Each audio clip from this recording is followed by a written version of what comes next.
안녕하세요.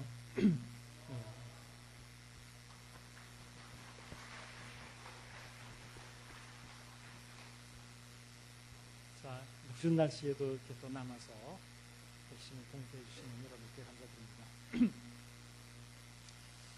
자, 지난주에 계속해서 했던 성경 구절을 한번 다시 찾아보고 그것부터 말을 좀 시작해 보겠습니다. 자, 마태복음 5장 16절인데 여러분 그 사복음 대조서에서는 87쪽에 나와 있습니다. 87쪽.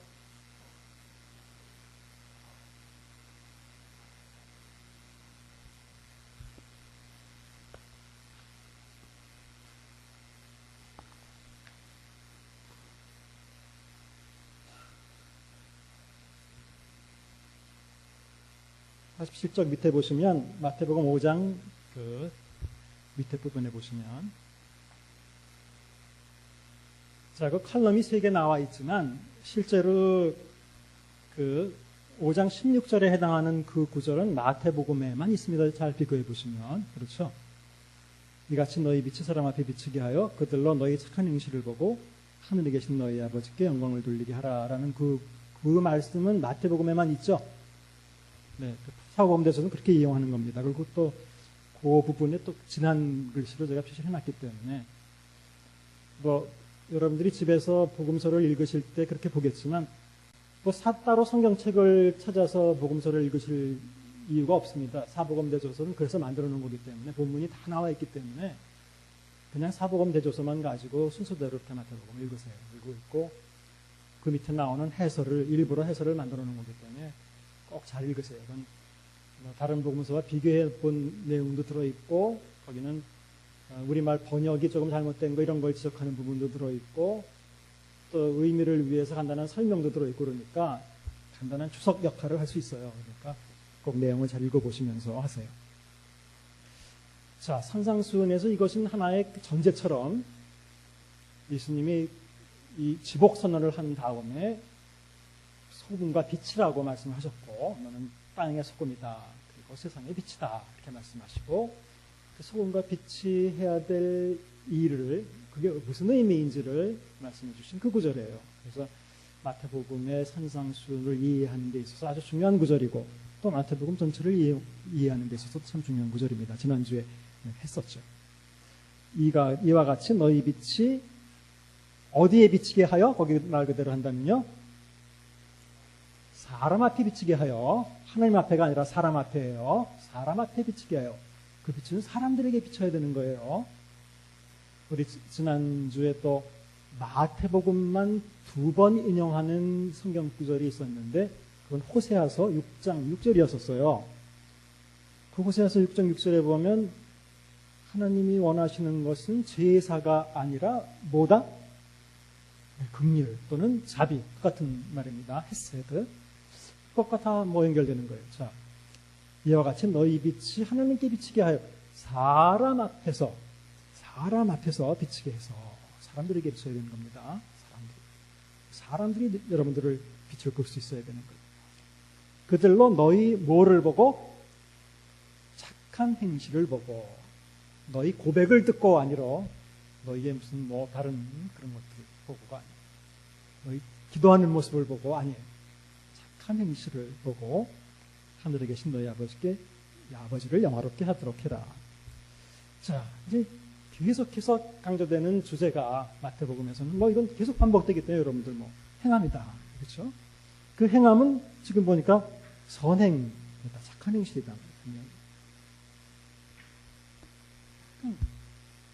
마태는 신앙의 핵심 안에 믿음 이런 거보다 고백 이런 거보다 선행이 있어야 된다라고 분명하게 얘기하고 있어요. 사실 마태가 좀 강조해서 얘기할 뿐이지 마태만 얘기하는 게 아니에요. 이제 누가복음 보면 누가복음도 얘기하고 있고 바울을 읽어보면 바울도 얘기하고 있고 우리가 이쪽으로 잘 주의 집중해서 보질 않아서 그런 것이지 실제로는 성경 전체가 이 문제에 집중하고 있어요. 우리 그렇게 안 봐서 그렇지. 근데 우리가 지금도 자꾸 선행 이런 얘기를 하면 여러분들은 조금 거리는 자꾸 마음속에 전적으로 이 선행에 대해서 이렇게 악착할 수 없는 어떤 뭔가가 있을지도 모르겠어요. 만약 그런 게 있다면 왜 이제까지 우리를 성경을 선행을 중심으로 보지 못하게 되었는가? 뭐 믿음을 강조했기 때문에 여태까지 그럴 수도 있고, 또 마치 행함이 지난번에도 말씀드렸지만 믿음과 이분법적으로 반대되는 개념이라고 머릿속에 생각을 하고 있어서 그럴 수도 있고, 그건 잘못 이해한 거라고 말씀드렸죠. 또 한편으로는 우리가 항상 전도할 때 사람이 선행으로 구원받지 못한다 이런 얘기 많이 하잖아요. 착한 행실로 못 간다, 다른 종교로도 못 간다, 이런 얘기, 그런 얘기 우리 많이 해왔고 많이 들어왔기 때문에, 그런 선입관이 있기 때문에 여기에 대해서 더 좀 마음을 열고 우리가 이걸 받아들이지 못하게 하는, 뭐 누구나 한번 선행을 이렇게 강조하다 보면, 이거 저한테 할 질문은 그건 아니에요. 마태에게 할 질문이지만 제가 마태복음을 대변하고 있기 때문에, 아니 어떤 사람이 그러면 선행을 강조한다면 다른 종교와 또는 일반 도덕과 다른 게 뭐냐, 이렇게 말씀하실 수 있잖아요. 또 다른 용어로 표현한다면 제가 이제 사람 사랑해야 된다 이런 얘기를 많이 하다 보니까 가끔 어떤 사람들은 저보고, 제가 언젠가 설교에서도 그런 말씀을 드린 적이 있어요. 당신 휴머니스트 아니냐, 휴머니즘 아니냐, 그거 사람 사랑한다는 얘기를 많이 하니까. 그럼 저는 우선 그렇게 대답해요. 맞다, 나는 휴머니즘이다, 휴머니스트다. 그런데 그냥 휴머니스트가 아니라, 너 인본주의자 아니야? 맞다, 인본주의자다. 그런데 그냥 인본주의자는 아니다. 그럼 어떤 인본주의자냐? 나는 신본주의적 인본주의자다. 이렇게 얘기를 해요. 잘 들어보세요. 이게 다른 거예요, 사실은. 여러분들, 부자와 가난한 과부가 헌금을 드렸어요. 드리는 행위로서 볼 때는 똑같고, 액수를 볼 때는 부자가 훨씬 더 많이 들었죠. 그런데 그 성격으로 볼 때는 다른 거죠, 훨씬. 예수님에게 칭찬받은 것은 가난한 과부가 칭찬을 받았어요. 선행이라고 다 똑같은 선행이 아니에요. 뭐가 다르냐? 그러니까 일반적으로 보통 말하는 선행과 마태복음이 말하는, 또는 제가 마태복음을 통해서 강조하고 있는 선행이 뭐가 다르냐면 다르다고 생각해요. 제가 왜 인본주의자가 신본주의적 인본주의자인가, 이게 다르다고 생각해요. 그것은 어떻게 보면 시작이 다르고 goal, 목표와 끝이 다릅니다. 실제로 겉으로 표현하는 무늬는 똑같을지 모르지만 시작과 동기가 다르다는 거예요. 그러면 성경에서 말하고 있는 선행의 시작은 어디서부터 나오는 거냐? 당연히 시작과 동기는 사랑인데, 중요한 것은 이것은 단순한 일반 선행은 어떻게 보면 단순한 성품에서 나오는 걸 수도 있고, 이건 일반 선행이에요. 또는 뭐 사람 인류인데 우리가 인류를 사랑해야지 하는 말 그대로 휴머니스트적인 그런 마인드, 어떤 그런 인간적인 인류애적인 사명감, 뭐 이런 거에서 나오는 걸 수 있어요. 얼마든지 이런 걸 가지고 선행할 수 있죠. 원래부터 착해서 사람이 할 수도 있고, 그렇죠. 그런데 지금 제가 말씀드리려고 하는 기독교인들의 사랑은 이렇게 시작되는 게 아니에요. 하나님의 사랑으로부터 시작되는 거, 이게 다른 거, 근본적으로. 하나님이 우리를 먼저 사랑하셨다라고 하는 대전제가 있고, 그리고 성경 자체가 온 율법과 선지자가 어디에 달려있느냐? 하나님을 사랑하고 이웃을 사랑에 달려있다라고 말하고 있잖아요. 그래서 하나님의 사랑을 받은 사람이 당연히 하나님을 반대로 사랑해드려야 되는데, 하나님은 그렇게 하시기를 원하는 게 아니라 내가 너희를 사랑할 것 같이 나를 사랑하라 아니라 내가 너희를 사랑할 것 같이, 그런 그 사랑을 많이 느꼈다면 이웃을 사랑해야 된다라고 하니까, 하나님의 사랑을 받은 게 시작이고 동기지, 개인적인 성품이 워낙 착해서도 아니고, 인류는, 우리가 박애주의자 인류는 정말 사랑해야 될 같은 인류로서 이렇게 사랑해야 돼, 이런 어떤 자기의나 어떤 단순한 사명감이나 이런 게 아니라는 거예요. 하나님의 사랑을 많이 받은 사람이 그 하나님의 사랑을 돌려드릴 방법을 찾되 하나님께 돌려드리고 싶은데 하나님께 직접적으로 돌려드릴 방법은 없는 거예요. 그러니까 사람 앞에서 착한 행실을 해서, 하나님은 눈에 보이지도 않고 어떻게 방법이 없어요. 그렇다면 하나님이 원하시는 대로 해드리는 방법밖에 없어요. 그러니까 선행을 하는 거예요, 사람 앞에. 동기가 근본적으로 달라요. 완전히 달라요, 이것은.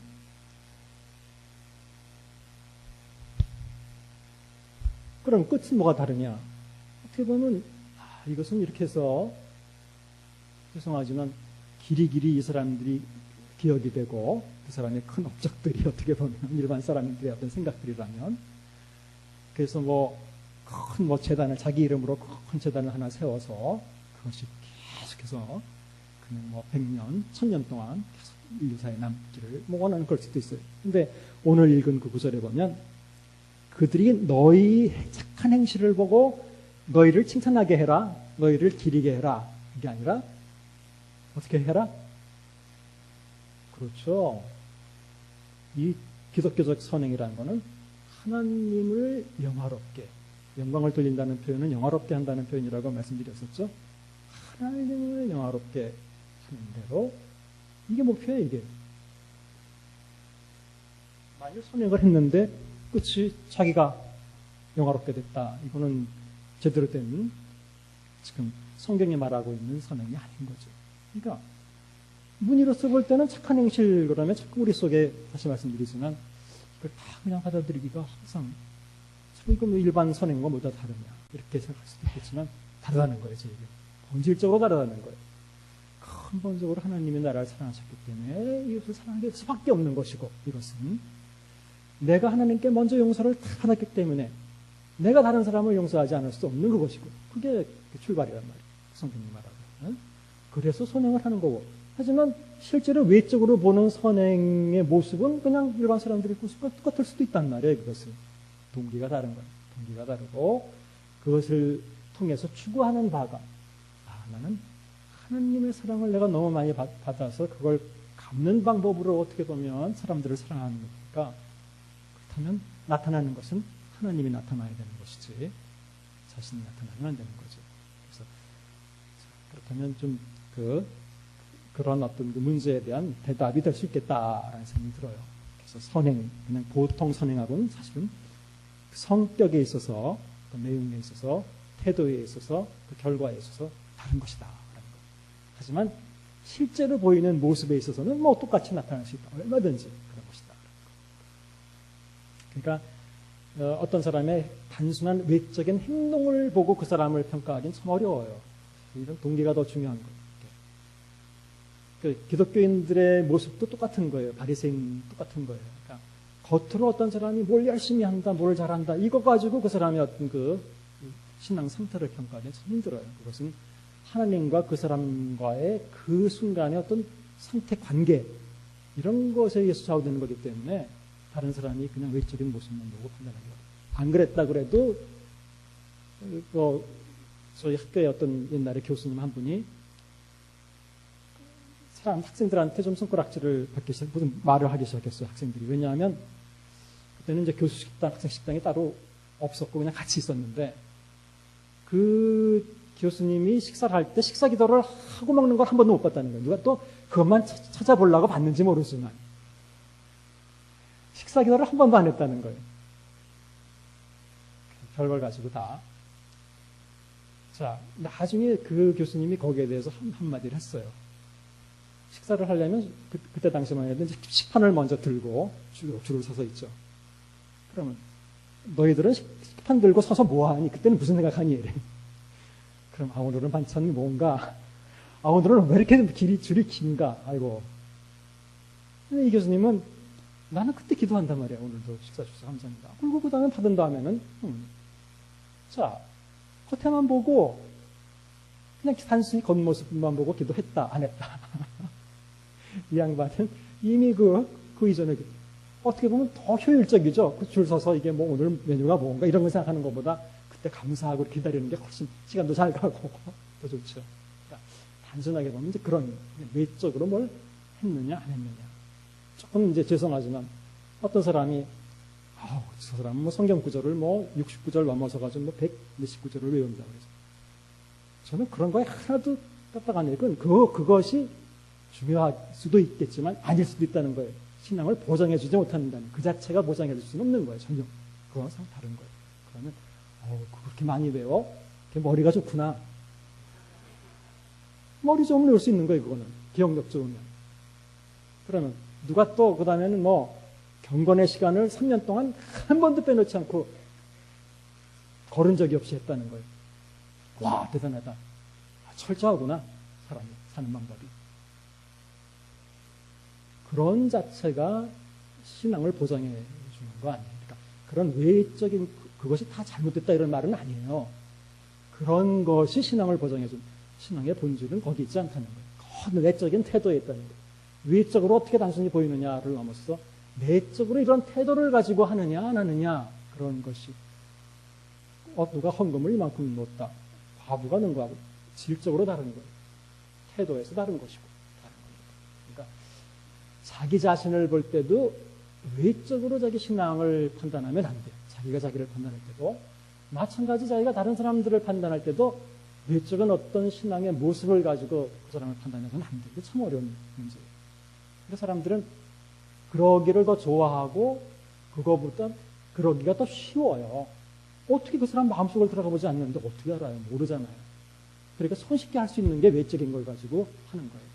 오늘 식사할 때도 목사님하고도 나름을 얘기했는데 사람들이 체크리스트를 만들어 놓는 거 이게 사실은 굉장히 신앙생활을 죄송하지만 쉽게 하려고 하는 거예요. 이거는 오늘 나 경건회식을 했나? 체크. 오늘 기도했나? 체크. 이번 주에 전도했나? 체크. 그러니까 이런 체크리스트를 만드는 게 이 자기 생활을 더 훌륭하게 더 나게 할 수 있는 방법은 사실은 아니에요. 자기를 여기다 잘못하면 얽매이게 하고 이것만 다 했으면 마치 다 한 것 같은 느낌이 들게 하는 거예요. 안정감을 느끼는 거예요. 이것만으로. 무슨 말인지 아시죠? 그러니까 자기만 안정감을 느끼는 거 문제가 아니라 그 다음에 이제 더 심각한 문제가 생기는 거예요. 자기 체크리스트가 1, 2, 3, 4까지 있다면 이게 대표적으로 다른 사람을 평가하는 또 평가 기준이 되는 거예요. 근데 내 옆에 우리 집사람, 우리 남편 이것도 안 하고 이것도 안 했네. 그럼 나하고 비교해 볼 때 한 50%밖에 신앙생활 안 한 사람처럼 생각이 되는 거예요. 이것도 문제인 거니까. 이거는 또 이런 것들이 주는 문제점은 뭐 앞으로도 이런 얘기를 할 기회가 많이 있겠지만 이런 외형적인 율법이나 어떤 규정, 프린시플이라고 하는 이런 것들을 지키는 것들은 잘못하면 이거 열심히 너무 하다 보면 익숙해져요. 뭐 익숙해지는 거 좋은 거 아닙니까? 익숙해지면 그 다음에 편안해져요. 이것만 다 하면 다 된 것처럼 생각하고 마치 익숙해진 게 신앙이 성숙한 것처럼 착각할 수도 있어요. 그러니까 어느 성경 프로그램에 어떤 신앙의 행습 틀에 내가 익숙해져 있다는 것이 내가 신앙으로 성숙했다는 건 다른 거예요. 그건 오래 하면 익숙해지는 거예요. 뭐든지 다. 그것과 성숙이라는 건 다른 거예요. 또 어떤 많은 훈련 프로그램에 참여해요. 난 무슨 코스, 뭐 알파 코스 뭐 이런 거 저는 그런 거 하나도 몰라요. 무슨 코스. 이런 거 하나하나 뛸 때마다 계급장이 하나씩 올라가는 것 같고 졸업장이 하나씩 더 생기고 자격증이 하나씩 소위 얘기하는 스펙 쌓기 스펙이 하나씩 더 생기는 것 같아서 마치 잘못하면 이런 프로그램을 쭉 하다 보면 내가 신앙이 이렇게 올라간 거라고 생각할 수도 있어요. 마찬가지예요. 이건 졸업장을 하나 그냥 딴 것뿐이지 그걸 오히려 자기를 착각하게 할 수 있는 그런 어떤 요소일 수 있는 거예요. 그러니까 어떤 외형적인 어떤 것들, 어떤 프로그램들 이런 것을 만들거나 이런 데 익숙해지는 것은 사실은 더 자꾸 항상 본질에 가까워져야 돼요. 교회 목사님도 그런 문제를 많이 말씀하시는 것 같은데, 네? 본질. 내가 오늘 하나님을 얼마나 사랑하느냐, 사랑하고 있느냐, 진짜. 그 본질적인 모습. 어저께 사랑했다 그래서 오늘 또 그것이 수준이 유지되지는 않아요. 항상 그 순간순간마다 신앙은 다른 거예요. 그 다음에 내가 그 사랑을 느꼈으면 내가 오늘 이웃을 사랑하느냐. 이것이 더 본질적인 문제. 하나님과의 나와의 관계가 지금 어느 정도로 무르가 있고 어떤가 또 그런 것이. 이 나머지 기타 여러 가지 프로그램이나 외형적인 모습들은 다 부차적인 것에 불과해요. 그리고 생각에는 이런 것들이 우리의 신앙을 속속하게 만들 거라고 생각하지만 실제로 해보면 그렇지 않아요. 나중에는 여기 익숙해지고 그러면 오히려 그 틀을 깨기가 너무 힘들어서 사람이 좀 이상해져요. 그러니까 좀 이런 틀 속에 자기를 가두지 않는 것이 중요하다. 그것이 전통의 틀이건 어떤 뭐 선교단체의 틀이건 또 어떤 교회에서 제공하는 프로그램의 틀이건 그런 틀 속에 갇히지 말고 더 본질적인데 집착하셔야 된다. 자, 뭐 그런 말씀을 드리려고 한 건 아닙니다. 원래 제가 처음 말을 꺼낸 것은 일반 선행과 도대체 선행을 강조하는데 지금 마태복음이 강조하는 이런 성경이 말하는 선행이 뭐가 다르냐? 저는 다르다고 말씀드리는 거죠. 오늘 설교에 근거한다면 이건 부활 신앙을 가진 사람들이 새로 태어나서 새로운 존재로 하나님의 사랑을 받은 사람으로서 하나님의 새로운 생명을 받은 사람으로서 선행하는 거기 때문에 본질적으로 다르다는 거예요. 그 수준이 다른 것이고 그 품질, 질이 다른 것이고 다른 것이라는 거예요. 그러니까 일적인 모습만 보고 그냥 단순히 착한 일 하는 거다 이렇게 생각하시면 된다는 거죠. 사람 앞에서. 마태복음 6장에 보시면 사람에게 보이려고 그들 앞에서 너희 의를 행치 않도록 주의하라. 그러니까 잘못되는 이해를 사실 마태복음 6장 1절부터는 얘기해 놓고 있어요. 그게 뭐냐면 지난번에 우리 유대인의 3대 경건 말씀드렸죠. 바로 그 말씀할 때 나오는 거예요. 첫 번째가 자선이고 그렇죠? 그렇죠? 그 다음에 기도, 금식 이렇게 3가지가 있잖아요. 그렇죠? 이런 것은 하나님께 대한 경건의 행위이기 때문에 사실은 이것은 사람 앞에서 행하는 게 아니에요. 이거는. 이 선행은 사람 앞에서 행하는 거예요. 사람 앞에 빛을 비치게 하라 그랬어요. 사람 앞에 빛을 비치게 하라 그랬어요.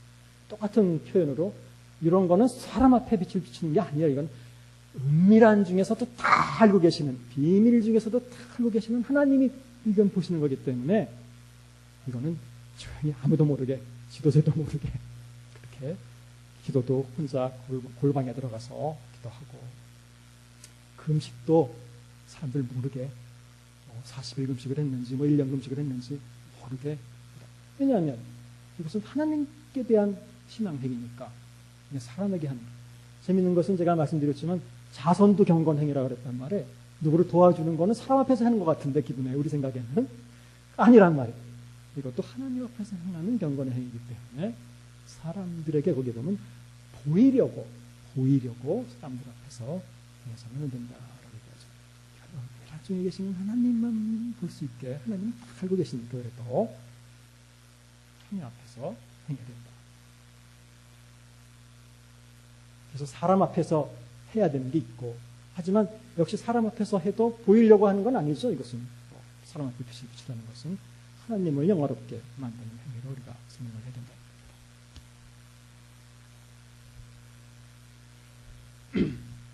자, 그러면 이제 그 행함을 계속 말씀하는 중에 우리 교재로 돌아와서 27쪽에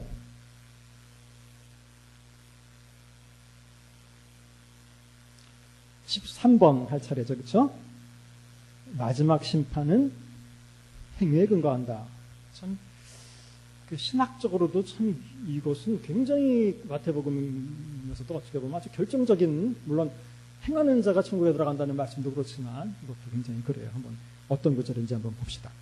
여러분들 사복음 대저서 149쪽을 펴보시면 나옵니다. 149쪽.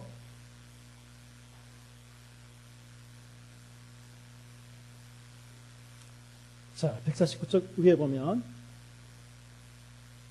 칼럼이 하나짜리 있죠. 종말에 관한 말씀, 마지막 심판. 그렇죠? 자, 칼럼이 하나라는 것은 뭘 의미하죠? 마태복음에만 있다라는 걸 의미해요.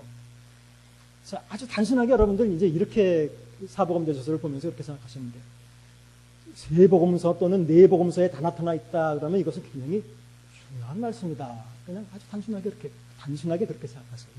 굉장히 중요한 말씀이구나. 왜냐하면 복음서 기자가 한 10년 사이로 이 사람도 쓰고 저 사람도 쓰고 특히 마가가 먼저 쓰고 마태와 누가가 나중에 썼는데 마태와 누가복음 저자들은 마가복음을 아마 참고할 수 있었다고 우리가 봐요. 왜냐하면 실제로 이렇게 다 조사해보면 비교해보면 여긴 자세히 제가 말씀 못 드리지만 이것을 단순히 그냥 돌아다니는 것을 자기가 알아서 썼다라고 보기 힘들 정도로 같이 세 복음서에 다 같이 나오는 구절들은 굉장히 똑같아요. 순서도 똑같고. 여러분들 학교 선생님이셨던 분도 계시니까 보시면 학생들이 막 시험 답안을 써서 냈는데 누가 누구 걸 보고 썼으면 금방 알아내죠. 그렇죠? 저도 페이퍼 같은 거 이제 많이 채점하니까 뭐 이렇게 빨리빨리 넘겨서 봐도 뭐 알아내봤어요. 아, 전에 누구 거에서 읽었는데 그럼 딱 찾아보면 있어요. 그러니까 다 알 수 있어요, 그것을. 이것이 그냥 자객에서 온 소스인지 아니면 소위 literary dependence라고 하는데 문학적 의존성이 있는지, 어떤 문서가 있어서 그걸 썼는지, 아니면 어떤 한 학생이 모범 답안을 하나 만들어가지고 또 돌리죠.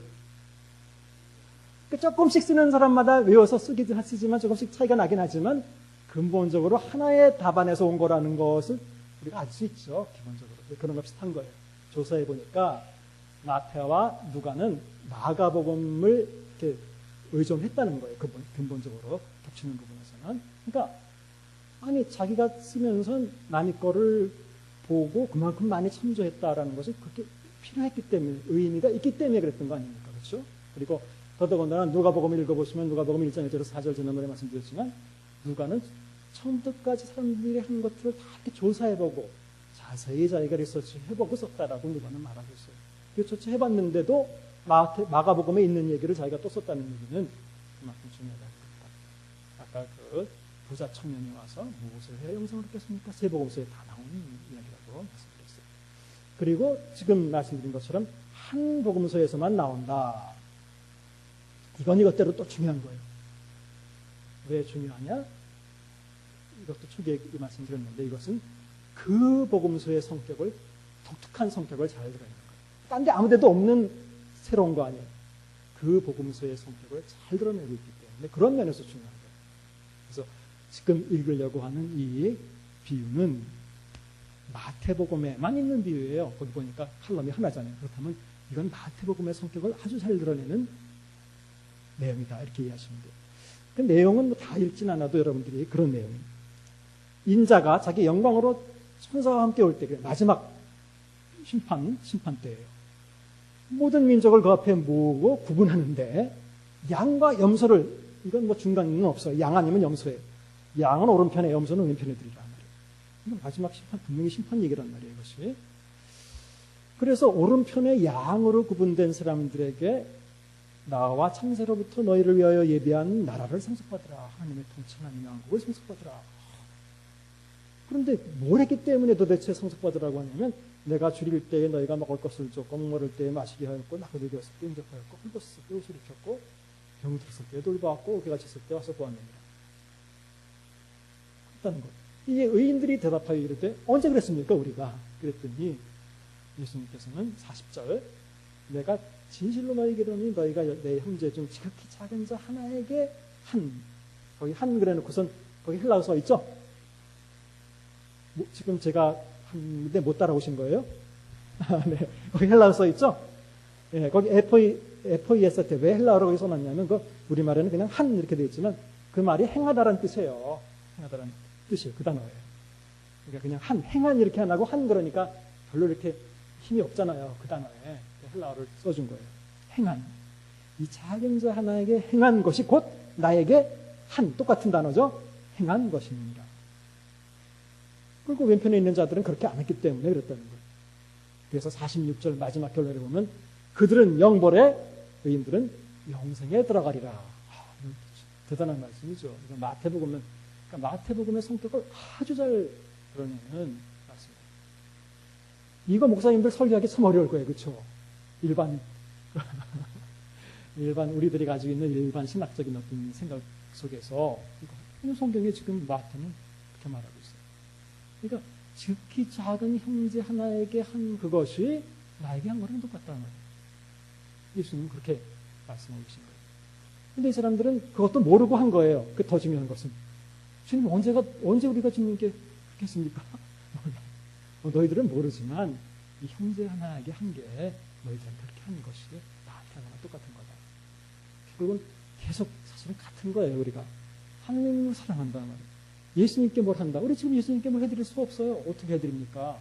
보이지도 않죠. 돈도 직접 받으시지도 않죠. 나한테 직접 무슨 어떤 얘기를 해주시지도 않죠.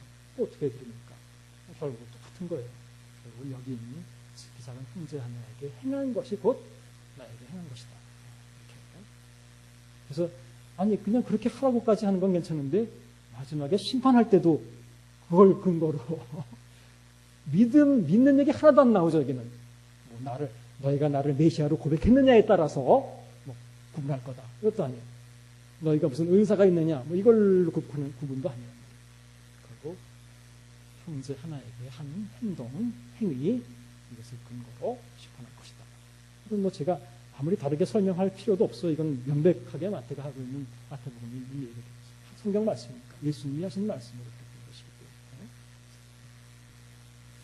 그래서 이렇게 마태복음은 행함, 처음부터 끝까지 행함이에요. 그러니까 심판도 행함. 자, 그래서 이제 마태복음의 결론은 우리가 14번 몇 번 말씀드렸죠. 그 제자를 삼으라는 명령의 내용은 예수께서 그들에게 명하신 모든 것을 지키도록 가르치라는 것이다. 자, 여러분들 그 구절은 뭐 너무 많이 외우시니까 너희는 가서 모든 족속으로. 근데 이제 한 두 번 말씀드렸으니까 모든 족속의 그 족속은 뭐라고요? 이방인. 마태는 지금 이방인 성도를 다음부터 나오지만 강조하고 있죠. 모든 족속을 어떻게 하라고요? 제자 삼아.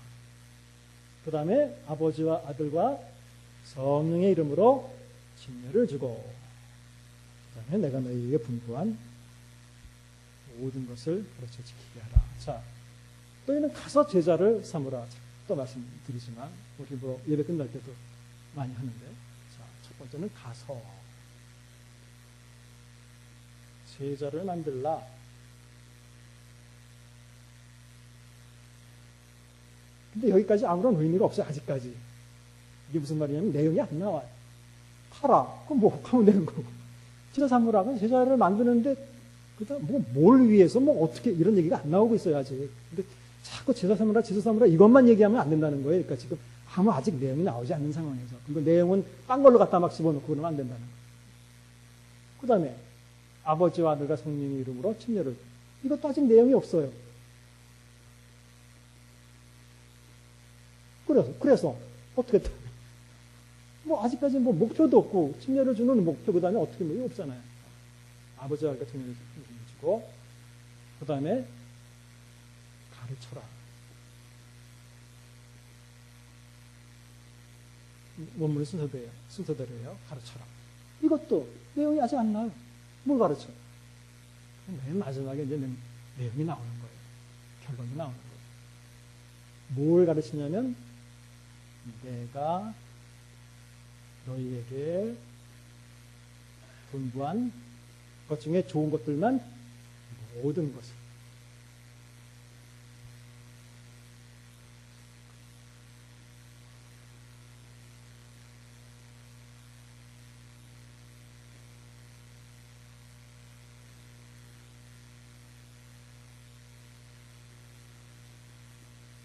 헬라는 이렇게 쓰는데 모든 것을 모든 것을 다 푸사라는 건 이제 뭐 as much as 이런 거예요. as much 내가 너희에게 명령한 그 전부 다 그 모든 것을 강조되는 거예요. 이것을 가르치긴 가르치는데 원래대로는 지키도록 가르쳐라. 계속 지키도록 가르쳐라.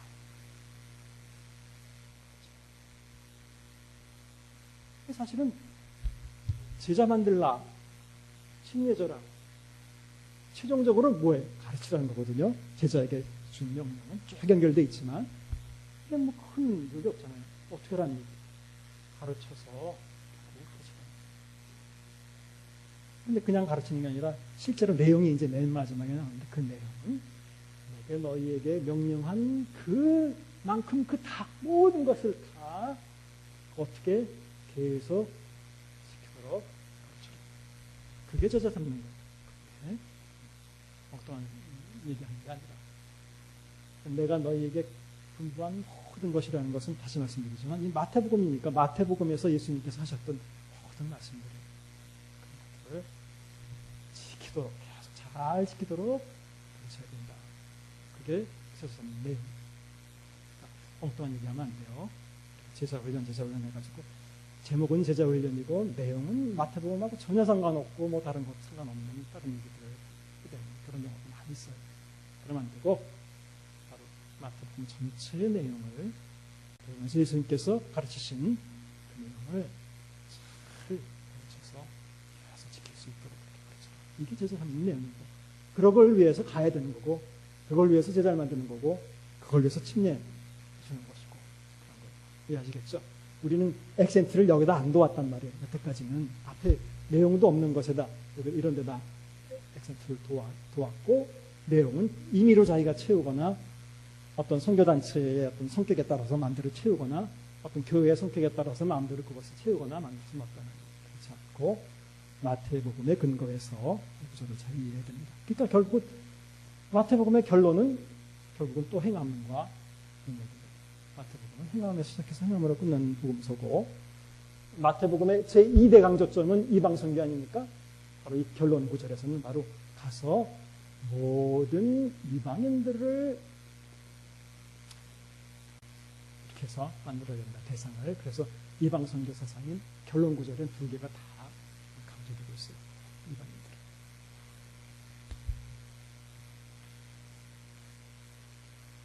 그리고 우리가 이제까지 그 마태복음에서 본 나더러 주여 주여 하는 자마다 천국에 들어가는 것이 아니다 라든 구절이라든지, 너희 의가 서기관과 바리새인보다 더 넘쳐나지 않으면 결코 천국에 들어갈 수 없다. 이런 구절들은 다 마태복음에만 있는 구절들이에요. 마태복음에만 있는 구절들이니까 마태복음의 성격이 아주 잘 드러나는, 마태복음은 행함의 복음서다. 근데 의외로 이렇게 행함을 많이 강조하는데도 제가 볼 때는 야고보서는 또 짧잖아요. 야고보서보다도 훨씬 더 많이 행함을 강조함에도 불구하고 그렇게 일반적으로 인식이 안 돼 있죠. 그렇죠?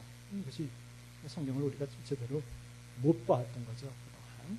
그래서 사실은 야고보서보다도 훨씬 더 행함을 직접적으로 많이 강조하는 책이 마태복음입니다.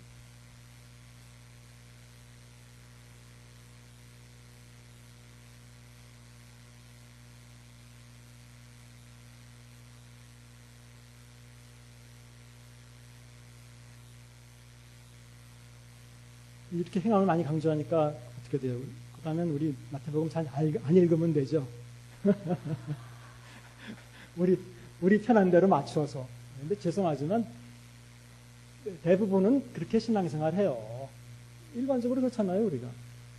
죄송하지만 다 나 편한 대로 믿고 내가 원하는 예수님상 만들어 놓고 그렇게 믿고 있고, 내가 원하는 신앙의 상을 만들어서 그대로 따라가고 있고, 또 다른 면으로 얘기하면 나에게 도움이 되는, 내가 원하는 도움을 나에게 줄 수 있는 예수님을 만들어 놓고 그렇게 믿고 있고, 그런 신앙에 가면 내가 조금 더 편하고 나에게 도움을 줄 수 있는 신앙의 상을 만들어 놓고 그대로 받아들이고. 그러니까 이게 그렇지 않고 바꿔야 돼. 이게 중심을 성경으로 중심을 이동시켜야 돼요. 하나님이 원하시는 하나님의 상을 바라봐야 되고, 하나님이 원하시는 신앙의 상에 나를 자꾸 맞추려고 이렇게 노력해야 되고 이래야 되는 건데 보통은 아니에요.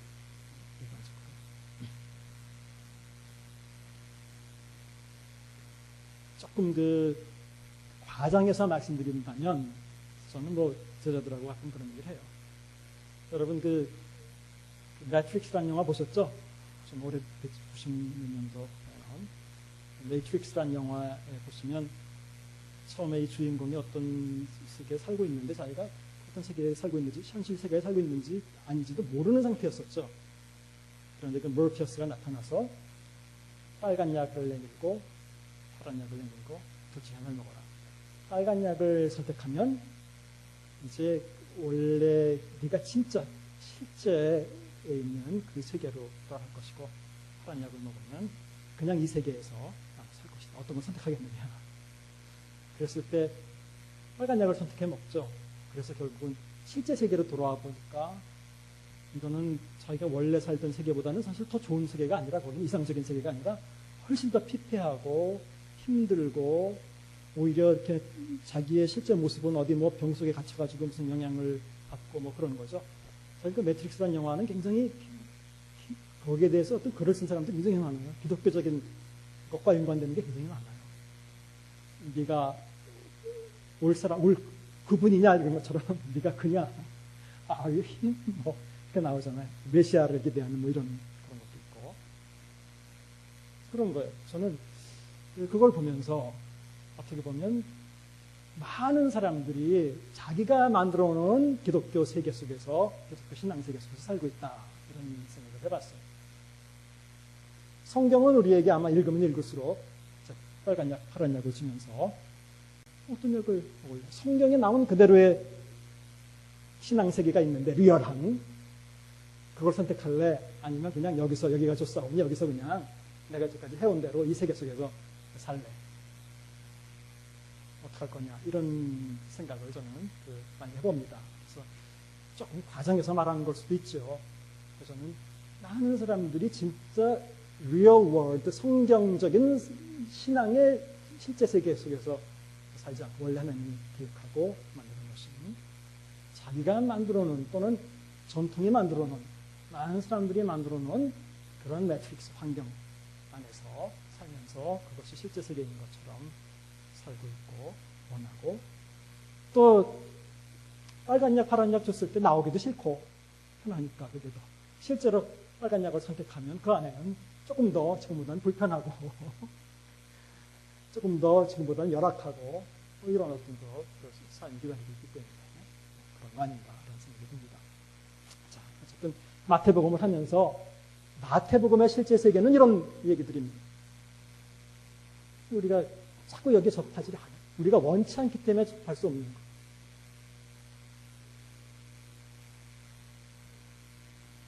고백으로 믿음으로 심판한다고 그래야 우리에겐 편하죠. 얼마나 편합니까?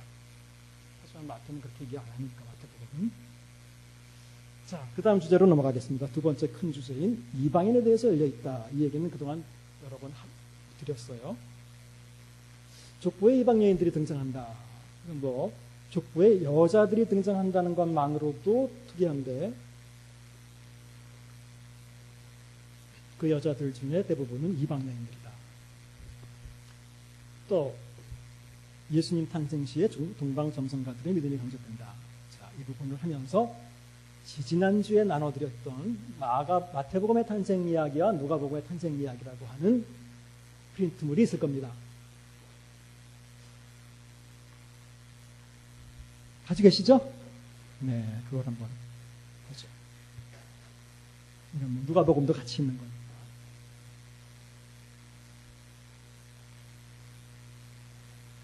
자, 동방 점성가들은 몇 사람이었어요? 이거는 그냥 뭐 그렇게 중요한 퀴즈는 아닌데 성경에 세 사람이라는 말이 없습니다.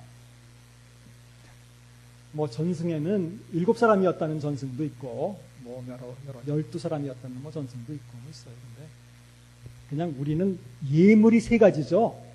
황금과 유향과 모략을 드렸다라고 하고 그동안 영화를 보면서 너무 많이 그런 데 익숙해져 있어서 그런 그 이미지들이 이렇게 우리에게 익숙하게 만들어 놓은 것들이 뭐 여러 가지가 있어요.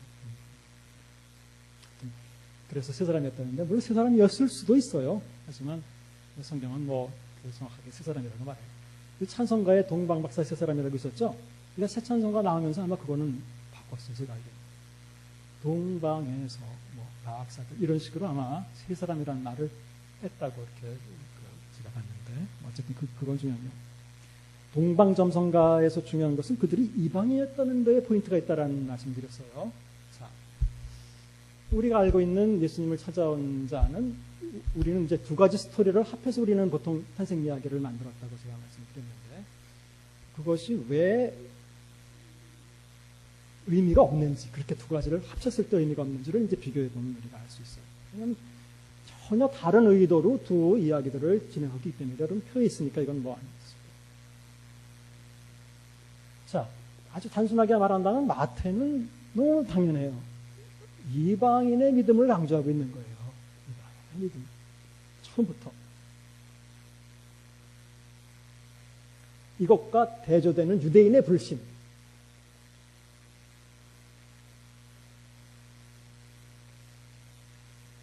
이방인의 믿음을 강조하면서 자, 마태복음은 예수님을 메시아 왕으로 오신 분으로 그리고 있죠? 자, 이렇게 이런 구도를 그리고 있고 누가는 그게 아니라 비천한 자 가난한 자라고 말해도 좋고, 비천한 자가 믿음이 있다라는 얘기가 아니라 비천한 자들을 하나님이 돌보신다는 거예요. 하나님의 사랑을 강조하고 있어요. 여기는 오히려 이방인의 믿음이 강조되고 있는 반면에 이쪽에는 하나님의 돌보심이 사실은 조금 더 강조되고 있어요. 그렇지만 대상은 비천한 자예요. 자, 그럼 여러분들이 이것만 알고 계셔도 그냥 나중에라도 그 동방박사가 찾아온 이야기가 마태복음입니까? 누가복음입니까? 그럼 금방 생각할 수 있겠죠? 그냥 나와요. 그렇기 때문에 이제 섞으면 안 된다는 거예요. 이렇게 이제 큰 구도는 이거고, 거기 한번 보죠. 큰 거 말고 세부적인 것도 좀 보시면, 마태복음 탄생 이야기에서 주된 역할을 하는 것은 전체적인 이야기에서 요셉이다 말이에요. 요셉은 의로운 자예요. 정혼을 했는데 실제로 결혼하기 전에, 데리고 오기 전에 임신한 게 나타났다는 거예요, 마리아가. 근데 마태복음을 읽어보시면 요셉은 의로운 사람이다. 이를 사람들 앞에 드러내지 않고 가만히 몰래 이렇게 잘 정리해 보려고, 끊으려고. 왜냐하면 그렇게 하면 잘못하면 그 마리아가 수치가 돼가 사람들한테 손가락질 받고 나중에 뭐 파혼되고 뭐 문제가 심각하잖아요. 인생 살기 어려울 수도 있잖아요.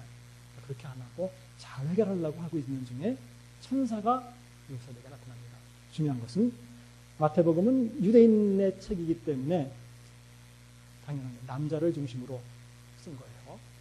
그러니까 천사는 항상 3번 천사는 항상 요셉에게만 나타납니다. 유대인의 책이에요. 여러분들 실제로 마태복음 그 탄생 이야기 읽어보세요.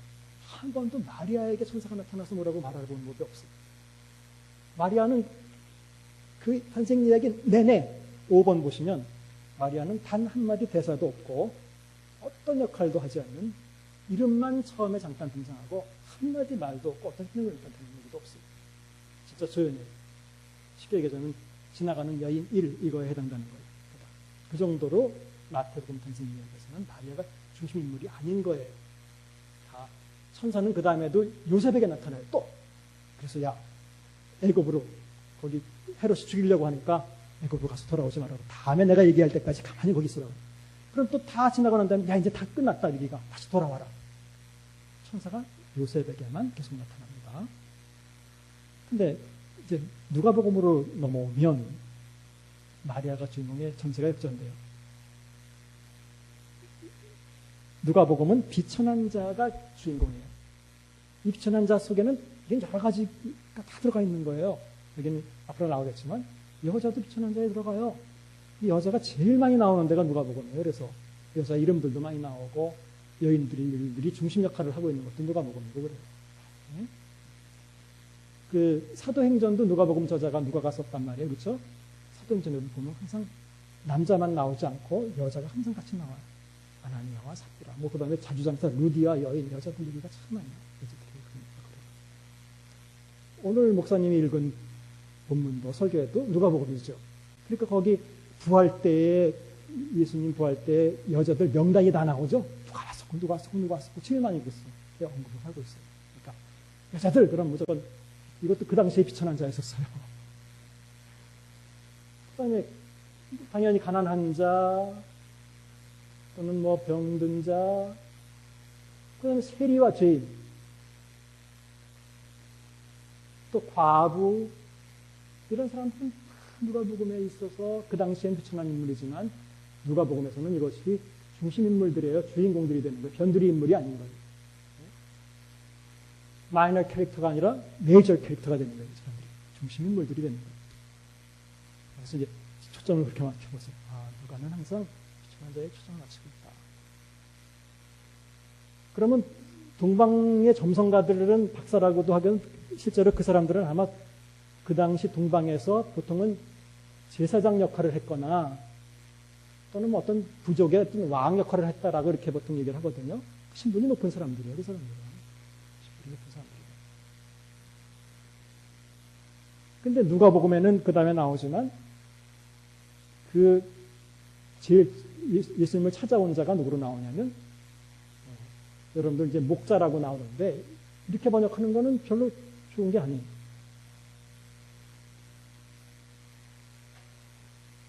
우리 양치기 소년 이야기 알죠? 양치기 소년 이야기를 목자 소년 이야기라고 안 그러죠?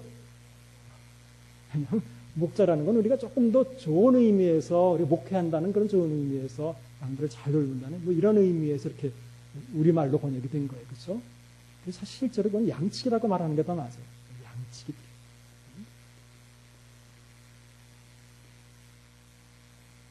신분의 차이가 있어 벌써.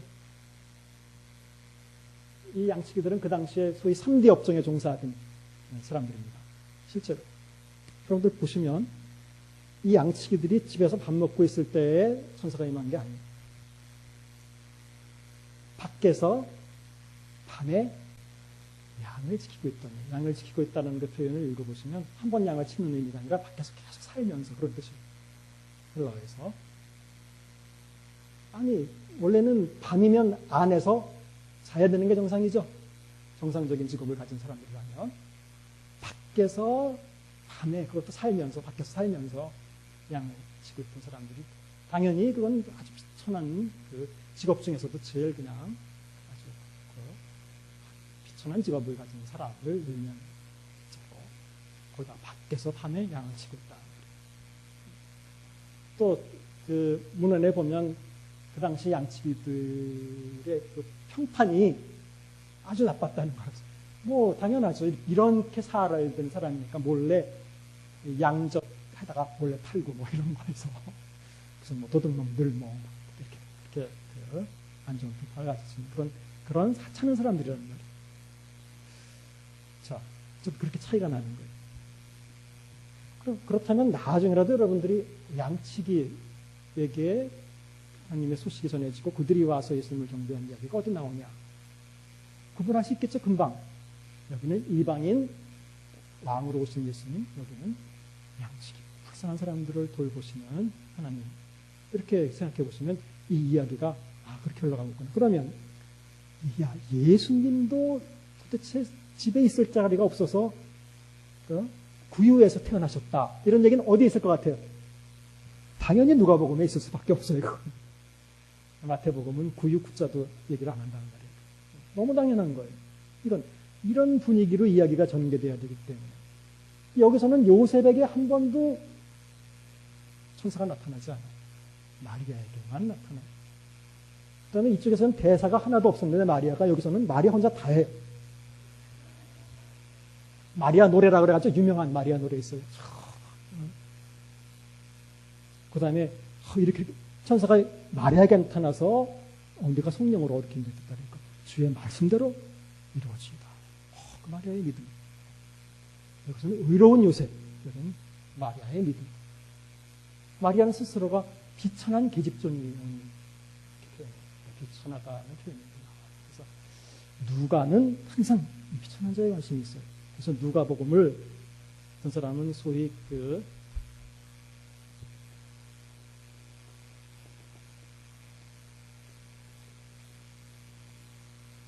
이게 레미제라블이에요. 레미제라블의 복음이다. 이게 뭐 불어죠. 레미제라블. 저기 소설 이름이고.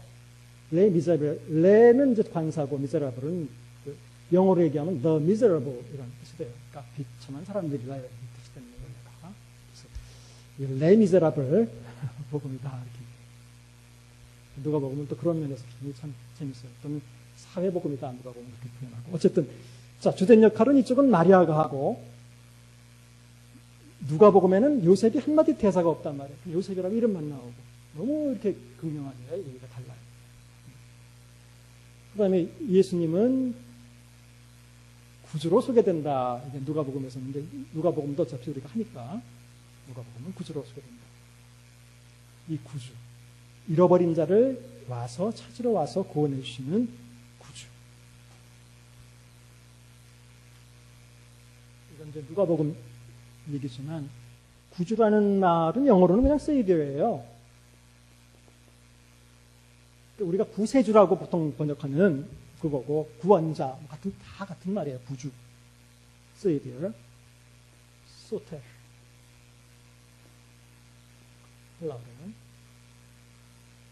여러분 기독교인들 표시 물고기 그리잖아요. 그럼 한 번쯤은 들어보셨죠? 왜 물고기가 기독교인 표시입니까? 너는 이제 사람을 낚는 어부가 되게 하기 때문에 그런 거예요? 그게 아니라 물고기가 헬라어로 이크티스라고 하는데 이게 이제 물고기란 단어예요. 근데 이 한 글자 한 글자 한 글자 한 글자가 다 어떤 이니셜이 되기 때문에 이러자면 이게 이오타는 이게 대문자로 쓰면 이렇게 쓰거든요. 이게 이제 예수란 뜻이고 이건 우리도 이렇게 쓰잖아. 이건 뭘 표시해요? 크리스토스. 그 다음에 이것도 무슨 표시예요, 이건? 네, 하나님, 헤오스. 그 다음에 요거는 잘 모르시겠죠? 이거는 피오스라고 아들이라는 뜻입니다. 아들. 맨 마지막에 S처럼 쓴 거 이거는 소테르, 이게 S거든요. 시그마거든요. 이게 여기 나오는 거예요. 구주. 그래서 기독교인 고백이 되는 거예요, 이걸 하면. 예수 그리스도 하나님의 아들 구주. 그래서 여기 첫 자만 따니까 이크티스라고 해가지고 이게 물고기라는 뜻이라는 거예요. 그러니까 물고기를 그리면 이게 신앙 고백을 하게 되는 그런 거예요. 상식적으로 아시는 분들도 있을 거예요. 그래서 차에다 붙이고 다니는 분들도 있죠. 뒤에 물고기 표시. 근데 그렇게 물고기 표시 붙이고 다니는 사람들 제발 위반 좀 안 했으면 좋겠어요.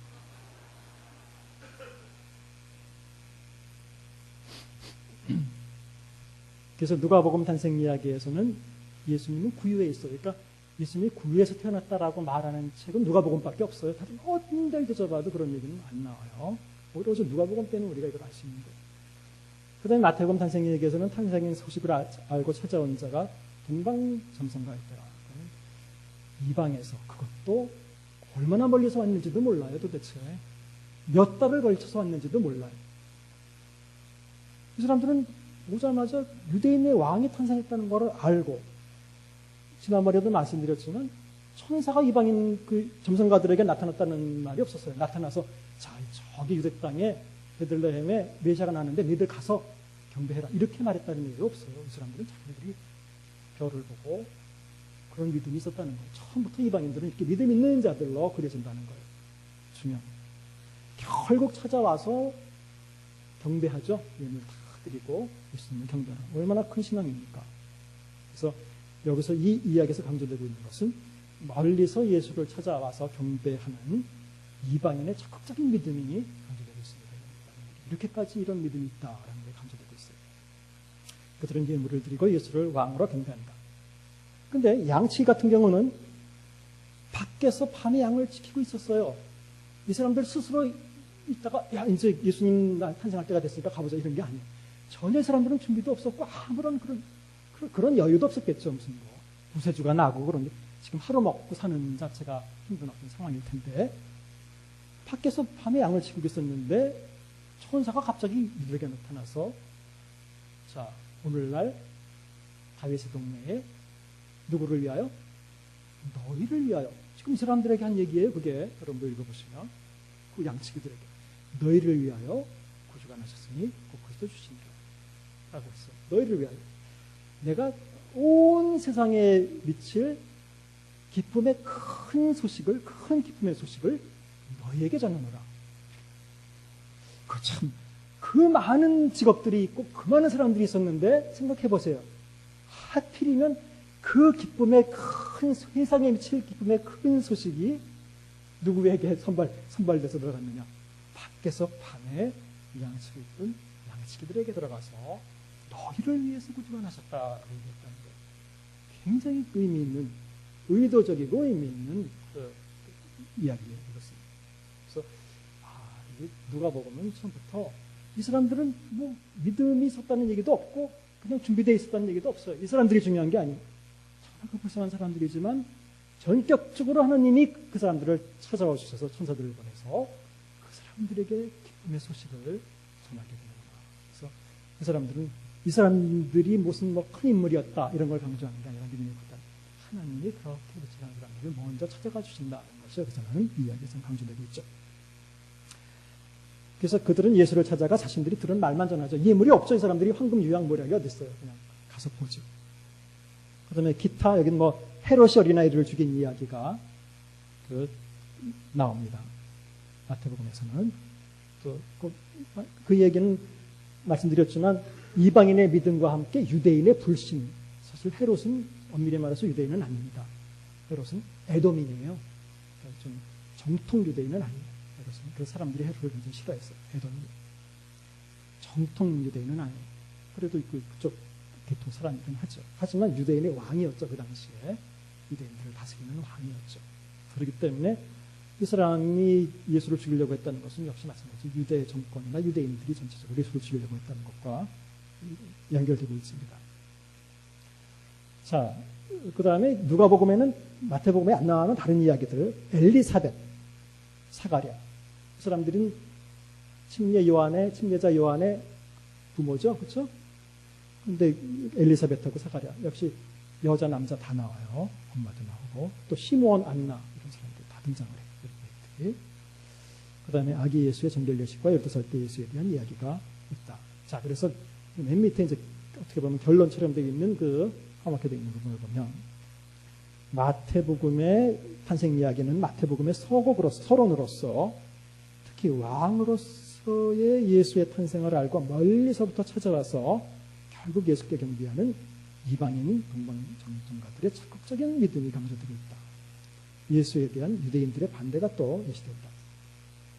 누가복음의 탄생 이야기는 이런 면에서는 또 누가복음의 서론이에요.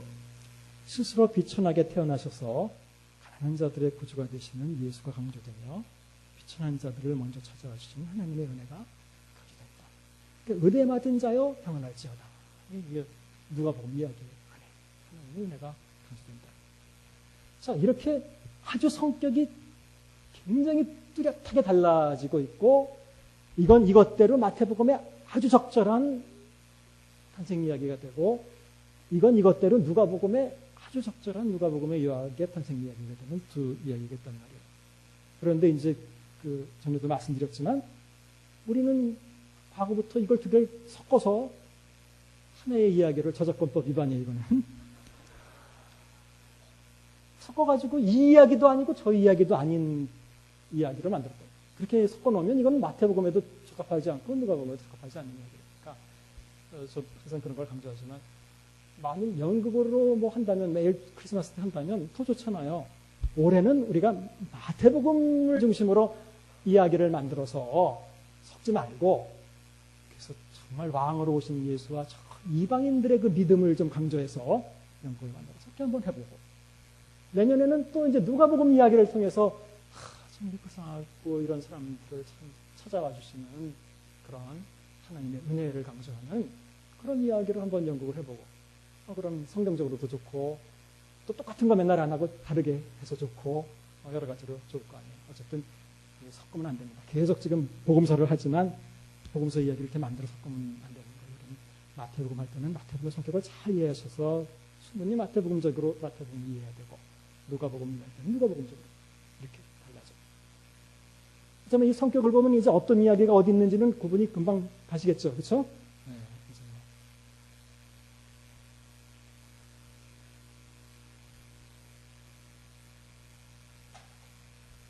자, 우리 그 마태복음의 이방인 강조하는 이야기를 하면서 지금 탄생 이야기를 드린 거예요. 탄생 이야기가 바로 처음부터 마태복음은 이방인들은 이렇게 믿음이 좋고 준비가 돼 있고 마음에 열려 있었다. 그런데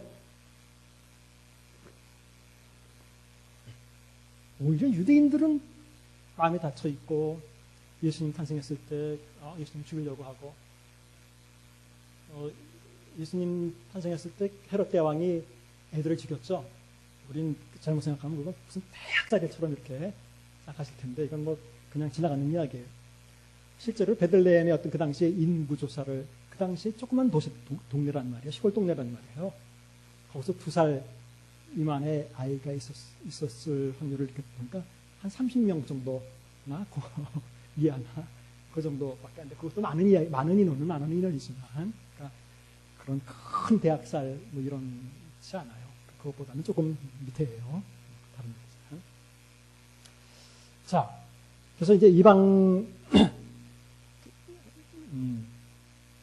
자, 그 다음에 예수님 탄생 시에 마태복음은 그래서 이방인인 동방점성가들이 멀리서부터 와서 예수님을 찾아 경배하는 이야기가 나온다. 그래서 이건 마태복음 읽을 때부터 처음부터 심상치 않다.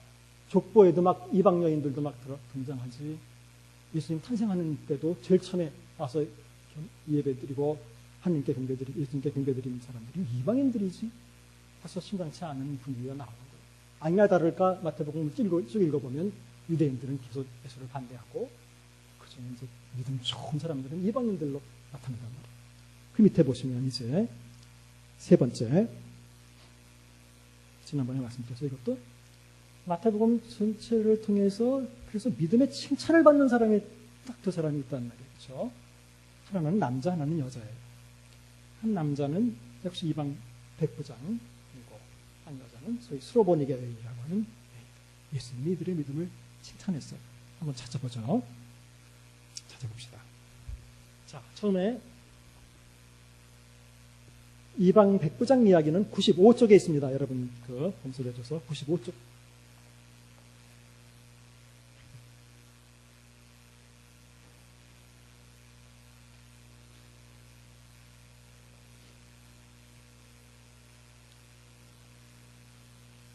자, 이 이야기는 세 복음서에 있네요. 마태복음에 있고 누가복음에 있고 요한복음에 있고.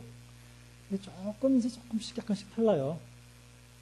마태복음에는 내 하인이 이종 들었다. 뭐 마찬가지. 조금 이제 표현이 다르죠. 그러니까 하인을 얘기할 수도 있고 파이스란 단어는 뭐 아들을 얘기할 수도 있어요. my child를 말할 수 있는 건데 이것은 자기 종을 가리킬 수도 있고 누구냐 아들을 가리킬 수도 있고. 누가복음에는 아예 종이라고 나와요. 둘로스. 둘로스가 종은 종인데 사실은 이건 그 바울도 그런 얘기 많이 하죠. 예수 그리스도의 종된 바울은 누구에게 편지하느냐. 굉장히 많이 쓰는 단어예요. 둘로스.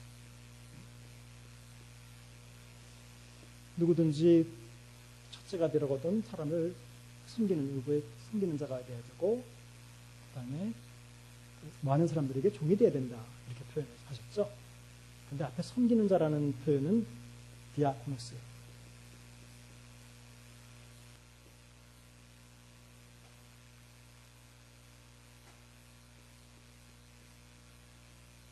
디아코노스라는 말은 말 그대로 이게 사실은 종이라는 뜻이에요. servant라는 뜻이에요.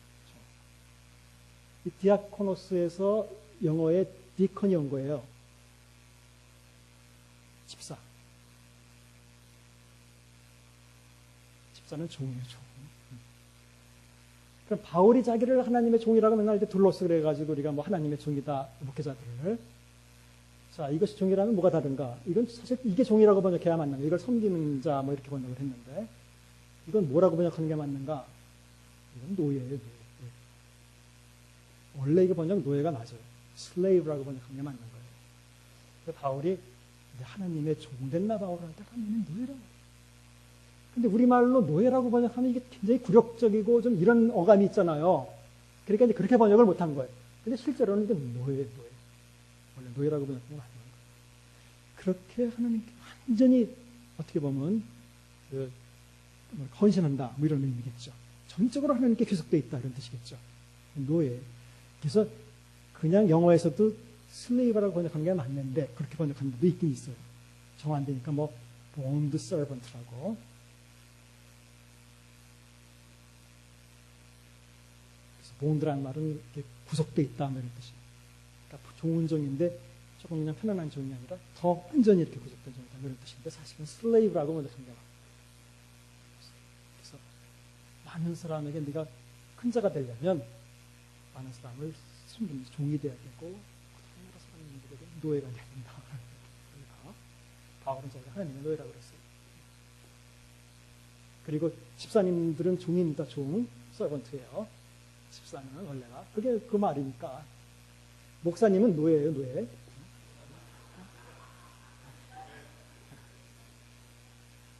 원래 그 지위가 그렇게 돼 있어요. 실제로 바울도 그렇게 생각했어요.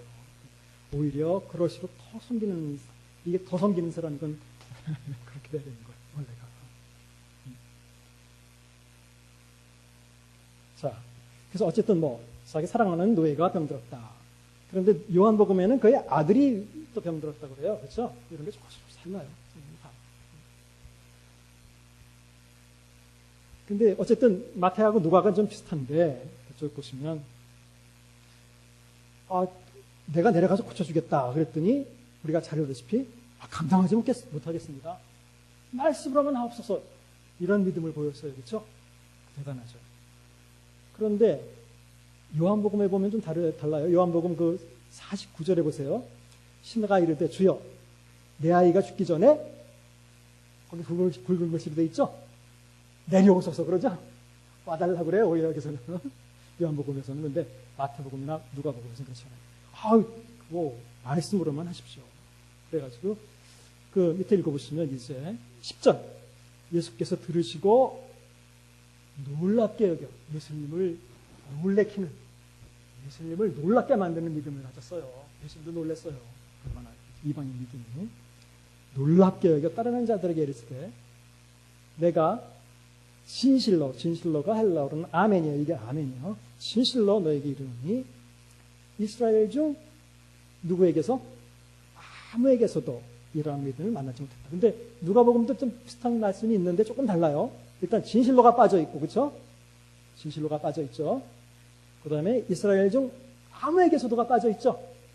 그렇다면 두 개를 비교해 보면 마태가 더 강조하고 있는 걸 알 수 있죠. 마태복음이 지금 이방인의 이 백부장의 믿음을 더 강조. 이런 믿음을 내가 이스라엘 중에서는 아무에게서도 만나지 못했다. 강조하면서 은근히 이스라엘의 불신을 또 책망하시는 거죠. 이스라엘은 아무 데로는 없다. 이렇게 믿음 보이는 사람 없다. 그러니까 마태복음에만 그 밑에 다른 말이 또 붙어요. 예수님 말씀이. 뭐냐면 야 봐라. 동서로부터 많은 사람이 이르러 아브라함과 이삭과 야곱과 함께 천국에 앉으려니와 그 사람들이 소위 천국을 상속한다는 거죠. 하나님의 왕국을.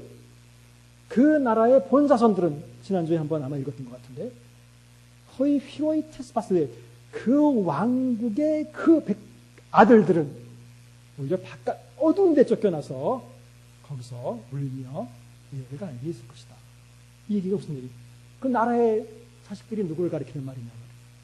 원래 유대인들이죠. 봐라. 이방인들은 이런 믿음을 보이고 유대인들은 오히려 이스라엘 중에서는 이런 믿음 가진 사람이 없는 걸 보니까 나중에 봐라. 나중에 그 아브라함과 이삭과 야곱이 이어왔던 그 하나님의 나라를 니들이 이제 유대인들이 유선으로 받는 게 아니라 바로 이런 사람들이 받고 그 사람들은 다 쫓겨나서 오히려 슬피 울 것이다. 그렇게 말하고 있습니다. 자, 이 이방인 백부장. 그럼 이방인 여인 한번 얘기해 보죠. 119쪽.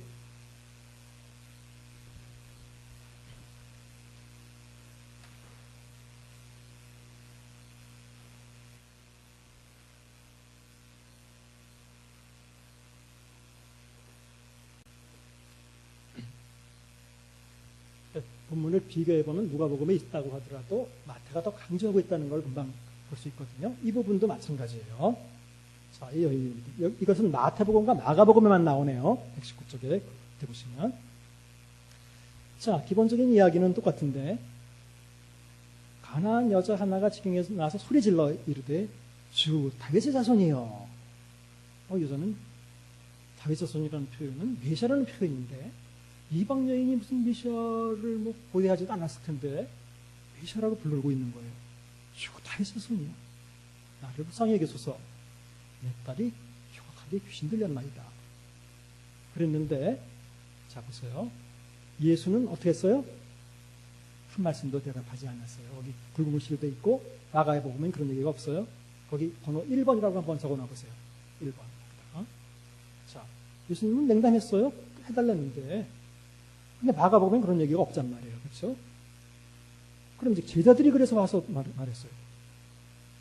그 여자가 뒤에서 소리 지르니까 그를 보내소서. 제자들이 뭐 그를 보내소서라는 말을 이제 여러 가지로 해석할 수 있어요. 시끄러우니까 그냥 보내십시오. 그게 아니라 어떤 사람들은 그렇게 해석할 수도 있고 빨리 시끄러우니까 빨리 해결해서 보내주십시오. 뭐 이런 의미로 볼 수도 있어요. 그것은 여기 명확하게 안 나타나있기 때문에 정확하게 할 수 없지만 분위기상.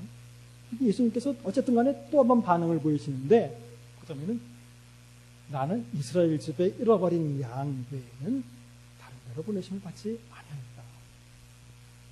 너무 좀 너무하신 거 아닌가? 냉담하신 거? 마가복음에 그 얘기가 있어요? 없어요? 없습니다. 두 번. 거기다 2번 그렇게 써놓으세요. 2번. 이번에는 25절 여자가 와서 예수께 절하며에 제가 가라해놓고 프로스퀴네이라고 했죠. 이 단어가 경배했다 이런 단어. 그 이방 점성가들이 와서 예수님께 경배했다라는 단어가 똑같은 단어예요. 그냥 보통 우리가 예배하다 이런 단어 똑같은 단어예요. 그렇게 신앙을 보이면서 경배하면서 주여 저를 도우소서 이렇게 했는데 또 대답하여 이르시되 자녀의 떡을 취하여 개들에게 던지니 마땅치 아니 여태까지는 이렇게 모욕까지는 안 했는데 이제는 굉장히 모욕적인 표현을 써서 자녀의 떡을 줘서 개한테 줄 수 있느냐? 그럴 수 없다라는 거죠. 거기 3번이라고 써놨어요. 3번이 나오죠 여기. 마태복음에서 예수님께서는 여자가 도와달라고 그럴 때 3번이나 거절하시고 냉담하거나 거절하시고 마가복음엔 그렇게 안 나와요. 그렇게. 그러니까 마태가 훨씬 더 이 이야기를 극적으로 서술하고 있는 거예요. 근데 사실은 여기서 예수님이 거절했다는 게 포인트가 아니라 3번이나 냉담하거나 거절했음에도 불구하고 이 여인의 믿음이 식지 않고 끝까지 왔다는 게 더 중요해요. 상대적으로 이 여인의 믿음을 부각시키고 있는 거예요. 그렇죠? 결국은 예수님도 여자가 이르되 주여 올소이다마는 개들도 제 주인의 상에서 떨어지는 부스러기를 먹습니다. 이 예수께서 대답하여 이르시되 여자여 내 믿음이 크도다. 여자여 내 믿음이 크도다. 마가복음에 이 말씀이 있어요 없어요? 여자여 내 믿음이 크도다. 네? 있어요 없어요? 없죠? 제가 이쪽에 진한 글씨로 만들어 놨다는 건 이쪽에 없다는 힌트예요. 그게 힌트. 그러니까 내 믿음이 크다라는 칭찬을 받았다는 거예요. 아까 이방인 백부장은 내가 이스라엘 중에서 이만한 믿음을 만나보지 못했다. 예수님 놀랬고. 그러니까 이렇게 예수님을 놀래게 하고 예수님께 믿음이 크다라고 칭찬받는 사람들이 유대인들은 없다는 거예요. 이방인 여인이. 그래서 이 사건을 통해서 마가복음과 비교해 볼 때 마태는 굉장히 여자의 믿음을 강조하고 있어요. 3번이나. 자, 그 밑에 해설해 보시면 위에서 하나, 둘, 셋, 넷, 5번째 줄 보면 헬라어 본문의 어순을 따라서 번역하자면 오 여자야 크도다. 아이고, 여자야. 제가 초기에 말씀드렸죠. 이 오라는 오메가라는 단어를 해석을 번역을 안 해놓는 바람에 정확하게 전달이 안 된다는 거 기억하시죠? 네, 분명히 거기 오메가가 있단 말이에요. 오. 이건 장모음 오예요. 예수님이 그냥 감탄을 하시는 거예요. 하고 그 오자가 빠졌어요. 이게 한 글자지만 얼마나 이게 의미 있는 한 글자인지 몰라. 오 여자야. 메갈레 수 헤피스티스 크다. 메갈레 크다. 너의 그 믿음. 이렇게 예수님이 크게 믿음을 칭찬합니다. 그래서 여러분들 아마 이렇게 해설 안 들으면 이 두 본문을 비교해도 잘 안 보일 거예요. 그게 자세하게. 그렇죠? 그래서 눈이 있어도 보지 못하고 이게 잘 안 돼요. 우리가 익숙하지 않으면 잘 안 돼요. 그러니까 이제 그런 것 때문에 밑에 해설을 이런 지금 설명한 그런 내용들을 다 제가 써놨으니까 꼭 복음서를 읽으시면서 그 밑에 해설을 자세히 읽어보세요. 이런 번역 문제라든지 이런 여러 가지 제가 해놨습니다. 자, 이 두 사건만 보더라도 대표적으로 믿음의 칭찬을 받은 두 사람 이야기가 다른 복음서에도 있지만 다른 복음서에 있는 이야기에 비해서 훨씬 더 극적으로 또 더 믿음이 강하게 표현되도록 이야기가 편집됐단 말이에요.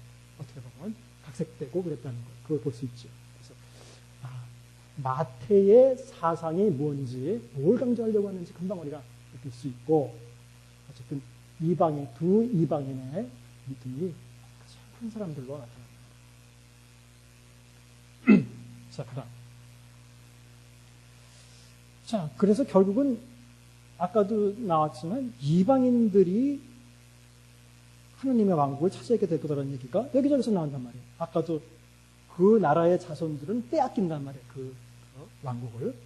그래서 이 구절은 지난번에 한번 읽어본 것 같은데 그래도 어떤 이방인들이 왜 체질을 할 수 있느냐? 믿음이 단순히 있기 때문에 이 사람들의 믿음은 단순히 그냥 우리가 믿음 그럼 또 고백하는 거 이런 것만 얘기하는데 고백하는 믿음이 아니란 말이다. 자, 137쪽에 보시면 그 구절이 나오는데 우리 지난번에 봤던 포도원 악한 농부들의 비유입니다. 137쪽.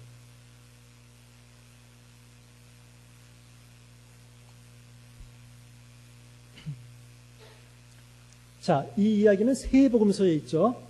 마태복음, 마가복음, 누가복음에 있어요. 세 복음서에 있는데 특히 마태복음과 마가복음은 유대인들 지도자들을 책망하는 비유로 이제 그 비유를 하신 거예요.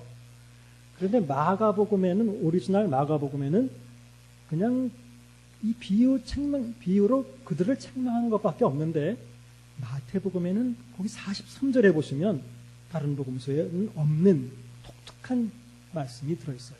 역시 마태복음의 특징을 잘 보여주는 구절에 43절. 그러므로 내가 너희에게 이르노니, 그러므로라는 건 이렇게 열매를 받으려고 종들을 보냈더니 열매는 안 주고 오히려 다 죽여버렸다. 이런 거에 대해서 그러므로 내가 너희에게 이르노니 하나님의 나라를, 하나님의 통치를, 하나님의 왕국을 너희는 빼앗기고 그 나라에 어떤 열매 맺는 백성, 그 백성 바로하고 에스네에 쓴 것은 이방인을 가리킨다는 말씀드렸죠. 실제로 백성이라는 단어 중에서 마태복음에서 그렇고 라오스라는 단어가 있어요. 나라 이름이 아니라 라오스라는 단어가. 이것도 백성이라는 의미인데 이거는 이스라엘 백성을 가리킬 때 쓰는 말이에요. 헬라어로. 근데 여기서 말하는 에스네. 복수인데 에스네는 우리가 지난번에 말씀드렸지만 영어로는 nations라고 보통 번역되고 또 우리말로 구약에서도 열방 이렇게 이제 번역이 되는데 이것은 보통 이스라엘을 가리키는 말이 아니라 이것은 이방인을 가리키는 말이에요. 에스노스가 종족이라는 뜻이고 에스노로지 그러면 무슨 어떤 종족학 뭐 이런 게 됩니다. 그래서 열매 맺는 백성이 받으리라 할 때 바로 그런 거예요. 이걸 이방인이라고 번역해서 사실은 더 맞는데 바로 유대인들이 결국은 예수님을 아들을 보내면 더 공경하고 이제 잘 열매를 바칠 것이다 라고 해서 아들을 보냈더니 아들만 죽이면 된다. 그래서 아들까지 다 죽여버렸다. 그럼 봐라. 이제 그래서 그런 사람들은 유대인들은 원래가 자기네들이 가지고 있던 나라마저 빼앗기고 그것을 열매 맺는 이게 죽이라. 그런 말씀이 똑같은 비유에 마태복음에만 나와 있다는 거예요. 그러니까 마태는 다른 복음서보다도 이것을 강조한다. 유대인들은 안 믿고 이방인들은 오히려 믿고 열매를 맺는 백성이기 때문에 이제 이방인들에게 복음이 나갈 수밖에 없다라는 것을 강조하고 있습니다. 그 다음에 뭐 이방인 백부장의 고백은 뭐 우리가 잘 알고 그것은 십자가 밑에서 이는 진실로 하나님의 아들이었다라고 고백한 고백. 그 다음에 너희는 가서 자 이제 유대인들은 더 이상 안 믿는데 어떡할 거예요? 이제는 이방인들에게 가야죠. 그렇죠? 시작은 온 예루살렘과 온 유대에서 시작했지만 이제는 밖으로 나가야 되겠죠. 그건 뭐 너무 당연한 거예요. 그래서 이제는 이방인들을 대상으로 너희들이 제자를 만들어라라고 강조한 것이 너무 당연한 겁니다. 그래서 이방인의 믿음이 강조되고 있다. 그래서 마태복음의 두 개의 큰 중심 메시지 또는 신학 또는 주제 그것은 행함과 이방인입니다. 자, 그 다음 주제로 넘어가 보겠죠. 다섯 번째, 죄사함 또는 용서 또는 화해 비슷한 그 주제라고 보고 이것을 강조하고 있다.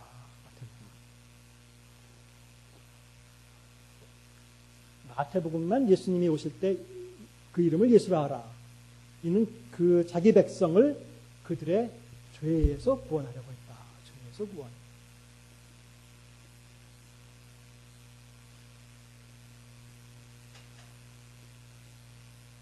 예수님은 구원자는 구원자인데 이스라엘 백성을 로마의 압제에서 구원해 주시는 분이 아니라 그 백성들을 그 죄로부터 구원해 주시는 분이다.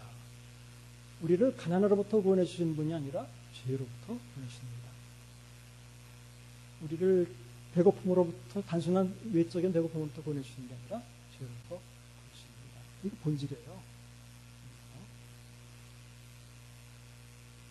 이렇게 예수님을 표현할 때도 죄에서 구원해 주신 분이라고 표현했고, 그 다음에 이제 죄사함이나 용서 또는 화해를 강조하는 말씀 중에 재밌는 말씀이 있습니다. 이건 한번 찾아보도록 하겠습니다. 88쪽을 펴보시면 산상수훈 중에 나오는 구절인데,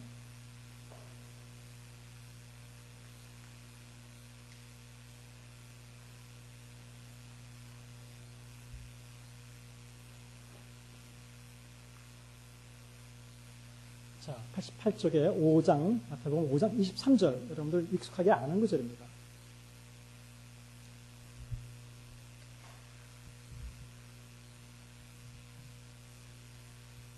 자, 그러므로 예물을 제단에 드리려다가, 뭐 예물 얘기가 나오고 제단 얘기가 나오는 것은 마태복음의 독자가 유대인들이었기 때문에 아직도 그 성전에 가서 예물 드리고 이런 걸 하기 때문에 그렇습니다.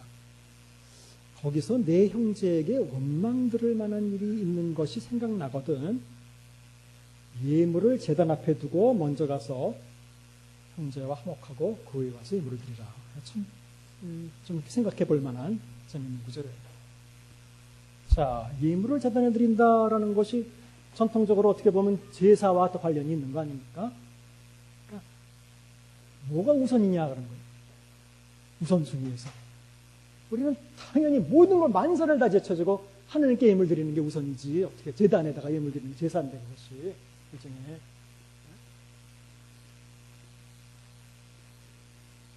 우리 읽었잖아요. 내가 오는 건 제사가 아니라 마태복음은 자비다, 긍휼이다. 그런 포인트에 같이 맞춰서 생각해 보잖아요. 다 이렇게 일관성 있게. 예물을 제단에 드리려고 갔다가 거기서 내 형제에게 원망 들을 만한 일이 있는 것이 생각나거든. 자, 생각나거든요. 생각해라. 생각해야만 한다. 이게 아니에요. 그 다음에 무슨 일을 지금 말하고 있냐면 내 형제에게 원망 들을 만한 일이라고 나오는데 이 표현이 사실 재밌어요. 그래서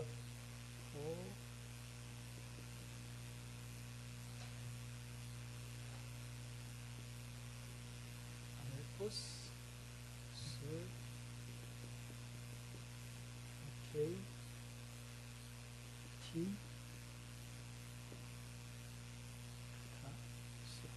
헬라어는 이렇게 돼 있고 이걸 그대로 영어로 옮기면 호라는 건 그 정관사예요. The, rather. 이거는 of you. 이거는 has. something. against. you. 이게 정확한 표현이에요. 영어는 그대로 번역했기 때문에 정확하게 번역했어요. The brother of you니까 이건 your brother예요. 내 형제가 걔는 가지고 있다예요. 그대로 가지고 있다. 뭘 가지고 있냐면 무언가를 그냥 무언가를 해요. 근데 그 무언가가 뭐냐면 그냥 against에 탓. 쉽게 얘기하면 이건 뭐 심각한 게 아니에요. 네가 형제 마음에 무슨 뭐 대못을 박아서 뭐 이런 게 아니라 네가 느끼건 안 느끼건 간에 그 사람이 가지고 있는 거예요. 그 형제가 나에 대해서 좀 뭔가 against라는 건 그냥 안 좋은 감정이나 그죠? 거스리는 거나 뭐 이런 여러 가지를 다 얘기할 수 있는 거예요. 뭔가 안 좋은 감정, 원망받을 만한 일이라고 번역했는데 이게 지금 원망이라는 단어는 여기 나오질 않아요. 그런 얘기가 아니에요. 그렇게 심각한 얘기가 아니에요. 뭔지 모르지만 너에게 반대되어서 너를 거스리거나 그런 감정을 그가 가지고 있다는 것이 생각나거든. 억지로 생각해내는 얘기도 아니고. 아니 이렇게 사소한 일이 뭐 이렇게 중요한 일이에요. 이게 생각을 해보세요. 뭐 심각한 것도 아니잖아요. 정말 도저히 못 견디겠거든. 너무 사람들에게 마음을 아프게 해서 이런 얘기도 아니잖아요. 내가 마음에 느끼건 안 느끼건 이거 상관없는 거잖아요. 지금 그 사람이 내가 잘했던 상관없어요. 그 형제가 너에 대해서 뭔가 어쨌든 좀 거스리고 안 좋다는 생각을 가지고 있는 게 생각나거든. 어떻게 하느냐면 예물을 제단에 두고 걸어가서 사람들이 여기서 재밌는 상상을 해요. 이거 지금 이 산상수훈인데 산상수훈 이야기를 어디에서 했냐면 갈릴리 산에서 했어요. 갈릴리 제자들에게. 근데 제사 예물을 드리는 데는 어디입니까? 예루살렘이죠. 그래서 갈릴리에서 예루살렘 내강 거리는 한 130km예요. 그러면 이 사람들에게 한 얘기인데 지금 제가 이렇게 말하는 거랑 비슷해요. 뭐 대전이 한 140km 돼요. 그냥 대전이라고 한번 한 세종시 정도라고 생각해 봅시다. 세종시에 이제 성전이 있어요. 제가 여러분들 그 세종시에 가서 예물을 드리려고 하다가 심각한 얘기도 아니고 혹시 어떤 사람이 나에 대해서 좀 안 좋게 생각하고 있거나 이런 게 생각나거든. 거기 두고 다시 와서 무슨 얘기인지 알겠죠? 지금 그 현장감을 가지고 한번 생각을 해보시는 거예요. 얼마나 참 이게 어떻게 보면 과장된 이야기일 수도 있는데 그렇게까지 표현을 한 거예요. 그렇게 중요하다는 거예요. 먼저 두고 와서 화해하고 도로 또 가야 되잖아요. 지금은 차를 타고 내려가는 것도 힘든 일인데 그 당시 걸어 다녔잖아요. 이거. 그러니까 그런 어떤 현장감을 가지고 이 구절을 읽는다면 얼마나 형제들하고 화해하는 게 얼마나 중요하고 얼마나 우선적인 것인가, 제사보다도. 그래서 실제로 거기서 보면 두고 먼저 가서 우선적으로 가서, 이거 우선순위를 얘기하고 있어요. 먼저, first, 거기 first, 먼저란 단어가 나와요. 헬라어로도 프로토스란 단어가 나온단 말이에요. 먼저 가서. 뭐가 먼저냐? 아니 이거 별로 그렇게 심각한 문제도 아닌데 이게 제사보다도 먼저라는 거예요. 이게 예수님이 하신 말씀이란 말이에요. 그러니까 점점 더 마태복음이 강조하는 그 정신이 뭔지, 제사보다 더 중요한 것은 오히려 형제들하고 화해하는 것이고 그런 것이다. 이거 프로토스, 우선순위를 우선적으로 참 중요한 것이다. 이게 우선돼야 되는 것이다. 130km를 걸어갔다 오더라도 이게 우선돼야 되는 것이다. 그렇게 화해할 것을 강조하고 있어요. 용서하거나 화해할 것을. 그런데 이제 그 다음에 이어지는 것이든 너희를 고발하는 자와 함께 길에 있을 때 급히 사화하라. 급히. 신속하고. 그러니까 이 급히라는 그 부사, 급히. 그러니까 앞에는 우선적으로라고 하는 부사. 형제들하고 화해하는 것은 우선적이고도 긴급한 일이다. 마태가 지금 강조하는 것은 사람들과 화해하는 게 더 긴급한 일이다. 유대인들에게 이런 얘기를 했다는 것이 더 충격적이에요. 유대인들은 얼마나 제사나 이런 것들을 중시했겠어요. 그들에게 제물을 드리고 다 왔는데, 이거 여기까지 제단 앞에까지 다 왔는데, 이거 금방 드리고 가서 하면 될 거 아닙니까? 아니라는 거. 놔두고 먼저, 뭐가 먼저냐 말이야. 우선순위로 볼 때 프로토스는 오히려 형제와 화해하는 게 프로토스 우선적인 일이다 말이야. 그 다음에 주기도문에 보면 이것도 주기도문을 한번 찾아보죠. 이게 마태복음 주기도문하고 조금씩 달라요.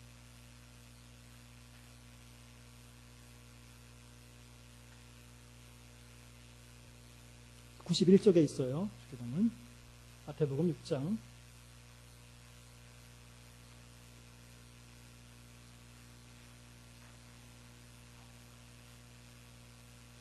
기도에 대한 마태복음은 기도에 대한, 소위 말씀드렸다시피 자선과 기도와 금식인데 이 세 가지 얘기를 말씀하시는 중에서 기도에 대해서 교훈을 하시면서 주기도문을 가르쳐 주셨어요.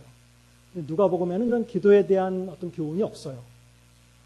마태복음은 기도도 하나님 앞에서 하는 경건이기 때문에 사람들 앞에서 보이도록 하지 않아야 된다라는 말씀을 하시고, 두 번째는 중언부언 쓸데없는 말을 또 하고 그렇게 하지 말라라는, 말 많이 해야 하나님이 들으시는 줄 생각하는데 하나님 그런다고 들으시냐 말이에요. 하나님 다 알고 계신데 구하기 전에도 그렇게 하지 말라라고 이제 말을 하고 있는 거예요.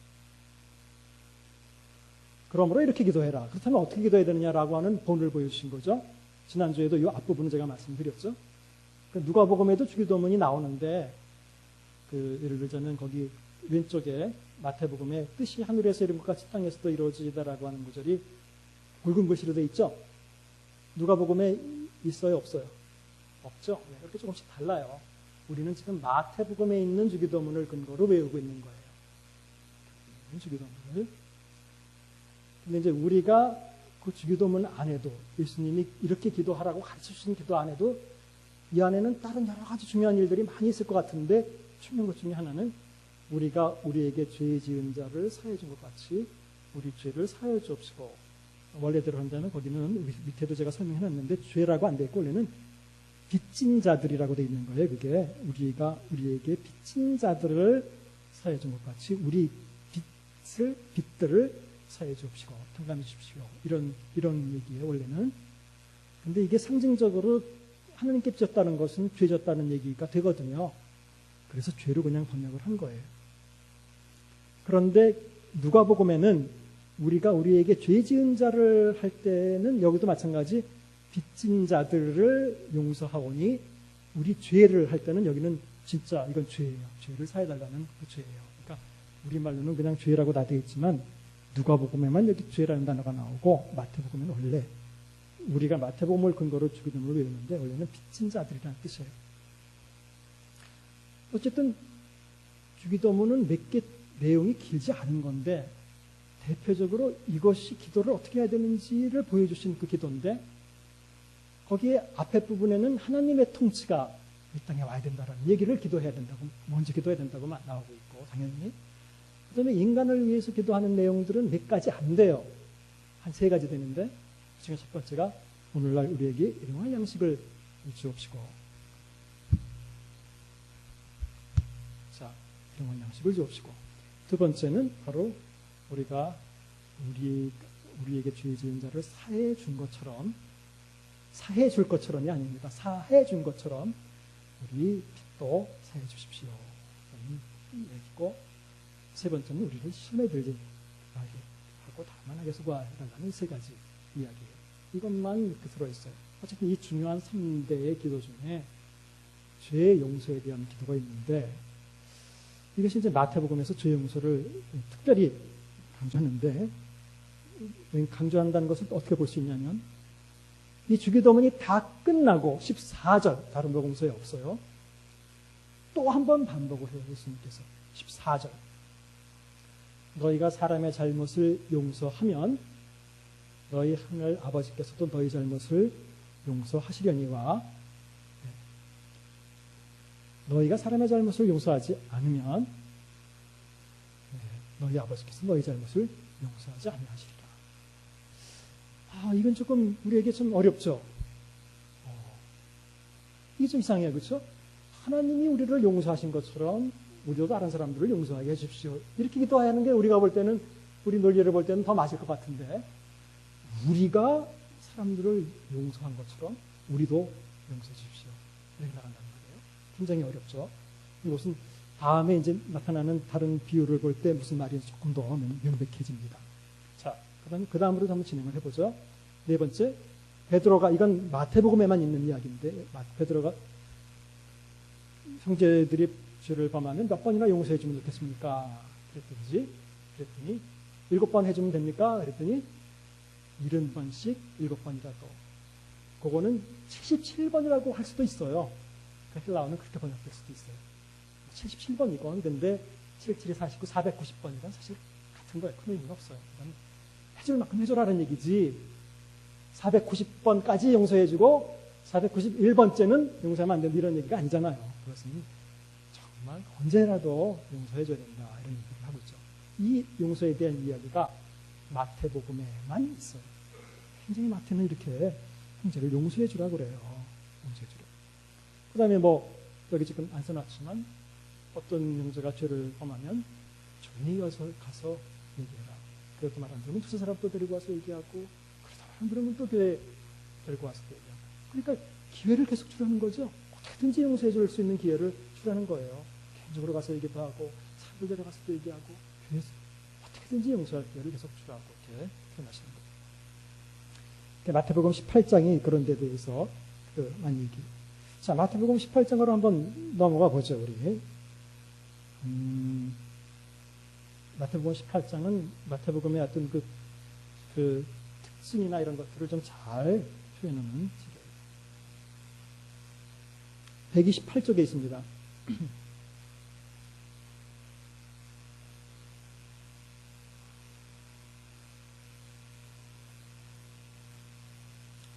자, 이야기를 또 잘 읽어보시면 우리가 익숙한 구절의 의미를 또 새롭게 발견할 수 있습니다. 보세요.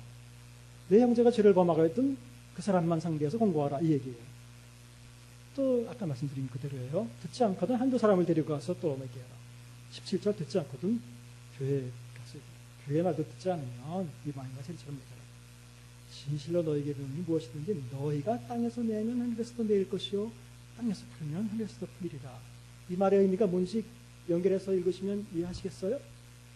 너희가 기도해서 이렇게 교회에 들여와서 해서 그 사람을 용서해 준다면 나는 하나님 용서해 주신다. 걱정하지 말아라. 너희들이 그런 어떻게 보면 권한이 있단 말이에요. 교회가 그런 권한이 있다는 거예요. 교회가 그리스도 이름으로 모인 것인데 그리스도를 대신해서 사람들에게 용서해 주면 하나님도 용서해 주신다. 걱정하지 말아라. 그런 얘기예요.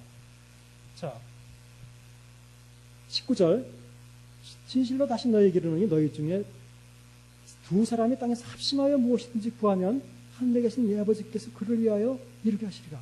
자, 이거 연결되는 구절이에요. 장절 구분은 원래 없다 그랬어요. 계속 연결되는 구절이에요. 그럼 여기서 합심해서 두 사람이 구하면 이루어지는 뭘 구한다는 얘기예요? 내용으로 볼 때. 용서를 구하는 거죠. 잘 읽어보셔야 되니까. 이런 구절 한 구절씩 띄어서 얘기하면 야, 합심해서 무엇이든지 구하면 다 들어주신 이게 지금 용서에 대한 얘기예요. 자, 그 다음엔 아주 여러분들에게 익숙한 구절이 또 나와요. 20절 두세 사람이 내 이름 모인 곳에는 나도 그들 중에 있습니다. 무슨 얘기인지 알겠죠? 왜 두세 사람이 모여서 구하면 내가 용서를 주는지 아느냐? 두세 사람만 내 이름으로 모인 곳에는 나도 함께 있으니까 결국 너희들이 용서해 준다는 것은 내가 용서해 준다는 것과 똑같은 것이다. 그런 얘기. 아시겠죠? 네, 그러니까 이것은 무슨 단순한 합심기도 무슨 뭐 이런 얘기가 아니라 이것은 정말 우리가 용서를 위해서 기도하라는 그 용서에 대한 구절이에요. 그래서 용서와 마태는 지금 계속 얘기를 하고 있어요. 자, 그 다음에 이어지는 비유를 잘 보셔야 돼요. 몇 번이나 용서해 주리까? 이런 것이 7번. 그러므로 23절 절은 별로 중요하지 않아. 다 연결되는 말씀입니다. 천국은 그 종들과 결산하려 하여 어떤 임금과 같으니 결산할 때 10,000달란트 빚진 자 하나를 데려오매 갚을 것이 없는지라 주인이 명하여 그 몸과 아내와 자식들 모든 소유를 다 팔아 갚게 하니 그 종이 엎드려 절하 이르되 내게 참으소서 다 갚으리이다 하거늘 그 종의 주인이 불쌍히 여겨 놓아 보내매. 하나님의 사랑이죠. 그 빚을 탕감하여 주었더니 자, 그래가지고 그 모든 걸 하나님께 탕감을 받았어요. 그 종이 나가서 자기에게 100단을 내려온 빚진 동료 한 사람을 만나 붙들어 목을 잡고 이르되 빚을 갚으라 하매 그 동료가 엎드려 간구해 이르되 나에게 참으소서 갚으리이다 하되 허락하지 아니하고 이에 가서 그를 빚을 갚도록 옥에 가두거늘 그 동료들이 그것을 보고 몹시 딱하게 여겨 주인에게 그 일을 다하니 이에 주인이 그를 불러다가 말하되 결론이죠. 악한 종아 네가 빌기에 내가 내 빚을 전부 탕감하여 주었거늘 내가 너를 불쌍히 여김과 같이 내가 너를 그렇게 한 것 너도 내 동료를 불쌍히 여김이 마땅치 아니하냐 하고 주인이 노하여 그 빚을 다 갚도록 저렇게 넘깁니다. 너희가 각각 마음으로 형제들을 용서하지 않으면 나의 하나님께서도 너에게 이와 같이 하시리라. 여태까지 우리 지금 용서를 구하는 그 내용과 똑같아요. 그러면 단순히 우리가 먼저 사람들을 용서하는 것을 근거로 우리 죄를 하나님이 용서해 주시느냐 이 말씀을 좀 드리려고 하는 거예요. 그 말은 한편으로는 맞지만 지금 이 비유를 읽어보니까 역시 똑같아요. 먼저 하나님이 우리의 죄를 다 탕감해 줬어요. 불쌍히 여겨서. 그렇죠? 여기서부터 시작하는 거예요. 이게 지금 그렇게 나와요. 하나님이 우리 죄를 다 탕감해 줬으니까 불쌍히 여겨서 그럼 그걸 안다면 내가 나도 똑같이 내가 너의 용서를 해준 것 같이 탕감해 준 것 같이 너도 동료들을 죄를 사해 줘야 되는 거 아니냐 말이죠. 그러니까 먼저 시작되는 것은 하나님이 우리 죄를 다 탕감해 주셨다는 거예요. 근데 여기서 이제 끝나는 게 아니야. 이건 이미 다 하나님이 해놓으신 거고. 근데 앞으로 우리는 이제 우리 동료들의 죄를 다 이제 그러면 그 사랑과 용서를 받았으면 탕감해 주면서 살아야 되는데 그렇지 않다면 마지막에는 이제 처음엔 그렇게 시작했는데 마지막에는 하나님이 동료의 죄를 탕감해 주지 않으면 하나님도 그 마지막에서 그 죄를 탕감해 주지 않겠다라고 말씀하시는 거예요. 그렇죠? 그러니까 시작은 우리가 정말 하나님의 사랑으로 하나님의 용서로 계속된 삶을 시작했으면 그 사랑에 대해서 우리 응답할 수 있는 방법은 우리도 용서하라는 거예요. 용서가 이렇게. 어쨌든 마태복음에서는 이 용서라는 게 특히 형제라는 그룹 안에서 그 얘기는 계속해서 지금 컨텍스트가 교회예요. 밖에 있는 어떤 사람보다 우선적으로 우리가 교회 안에서 형제들끼리라면 조금이라도 그런 마음이 없어야 되고 형제 중에 누가 하나 나 때문에 조금 상처 입었다고 생각하면 예물을 재단에 두고 가서라도 130km를 걸어가서라도 그걸 먼저 해결해야 되고 그렇게 해결해야 된다. 이런 얘기 우선적으로 그만큼 중요하게 마태는 생각을 하고 있다는 거예요. 그래서 하나님의 용서를 그 다음에 그 용서는 마음 중심으로 해야 된다. 그래서 참 그렇다고 용서를 강조한다 그래서 그냥 실제로 마음속으로는 용서 안 하고 겉으로만 그런 식으로 해서는 안 된다는 거예요. 마음 중심으로 해야 된다. 마음속으로. 여러분 우리는 마음이라고 그러지만 영어로는 heart라고 그러죠. 예? In my heart. 헬라어로 똑같아요. 카르디아라고 그래요. 카르디아. 카르디아 헬라어 이것 때문에 영어의 카르디오 라고 하는 어근이 생겼어요. 똑같은 거예요. 일렉트로카디오그램이라고 그러죠. ECG라고 그러죠. 저기 그 심전도를 카디오란 말이에요. 이 심장이라는 뜻이에요. 원래 영어의 하트도 그렇고 헬라어의 카디아도 원래 심장이라는 뜻이에요. 이게 훨씬 구체적인 단어예요. 이게 원래는 심장이에요. 심장. 우리말로 마음 이거는 조금 좀 추상적이에요. 그렇죠? 내가 심장으로 내가 in my heart 심장으로 헬라어의 카디아 심장이라. 정말 심장으로 용서하지 아니하면 안 된다. 진짜 용서해야 한다. 진정으로 용서하는 거예요. 겉으로 하는 게 아니라. 그 사람 왜 그 많은 것 중에서 용서가 이 주기도문에도 있고 이렇게 많이 강조했을까? 저는 그게 우리가 제일 하기 힘든 것 중에 하나이기 때문에 그런 거 아닌가 하는 생각이 들어요. 정말 용서라는 게 어렵지 않아요. 굉장히. 그래서 어떤 분하고 대화하다가 그런 얘기를 했어요. 인류를 용서하려고 그러지 말을 하는 게. 목표를 어떻게 세우냐면 1년에 그러니까 내가 제일 용서해야 될 사람 딱 한 사람만 주님 1년 동안 그 사람 한 사람만 제대로 용서하게 해주십시오라고 기도를 그래야 더 맞다라는 그렇게 해서 1년 동안 기도해서 진짜 진심으로 어떤 한 사람을 내가 용서할 수 있으면 그 다음엔 더 쉬워진대. 그 다음엔 두 번째 이제 또 대상을 정해놓고 또 기도하니까 그래서 한 번에 모두를 다 인류를 용서할 거다 이렇게 생각하지 말고 정말 한 사람 가장 용서해야 될 사람, 용서하기 어려운 사람, 그 사람을 정해놓고 중요한 것은 심장으로 너희들 심장으로부터 용서해야 된다라고 얘기하고 있습니다. 이걸 위해서 또 교회가 합심해서 기도해야 된다고 했고 이만큼 마태는 용서를 강조하고 있습니다. 자, 그 다음에 다섯 번째 걸려 넘어지게 하는 문제. 걸려 넘어지게 하다 지난번에도 이 단어를 한번 쓴 적이 있는데 그래서 아마 마태복음 안에서 어떤 사람이 누구를 실족하게 하다라는 단어죠. 그런 일들이 있었던 것 같아요. 127쪽 앞에 한 장 앞으로 넘겨보시면 127쪽 거기 마태복음 6절 누구든지 나를 믿는 이 작은 자 중 하나를 실족하게 하면 좀 과장해서 표현한다면 비유적으로 차라리 연자맷돌이 금옥에 달려서 깊은 바다에 빠뜨리는 것이 나은가. 이 정도로 형제 하나를 실족하게 한다는 것이만큼 큰 문제가 있다는 거예요. 실족하게 하는 일들이 있음으로 말미암아 세상에 화가 있도다. 실족하게 하는 일이 없을 수는 없으나 실족하게 하는 그 사람에게는 화가 이렇게 강하게 다른 사람들을 실족시키는 일에 대해서 그 다음에 너의 손이나 내 발이 범죄하게 하거든. 거기 범죄하게 하다라는 단어가 계속해서 제가 위에 썼던 헬라어 단어를 보시면 비슷하다는 걸 알고 있어요. 그렇죠? 이 번역은 그러니까 잘못 번역한 거라고 볼 수 있어요. 왜냐하면 계속해서 실족한 거에서 지금 얘기하고 말씀하시고 계신데 예수님께서 갑자기 범죄하게라는 단어가 나와요. 같은 단어예요. 실족하게 한다면. 그러니까 마태복음은 마가복음보다도 더 이 사람들을 실족시키게 하는 문제에 대해서 민감해요. 그렇게 하면 안 된다는 거예요. 사람 조그만 어린애 하나라도 실족하게 한다면 그 사람 목에다 연자맷돌을 내서 바다에 던지는 게 차라리 낫다. 이렇게 했어요. 그럼 재밌는 구절이 있는데 122쪽에 넘어와서 122쪽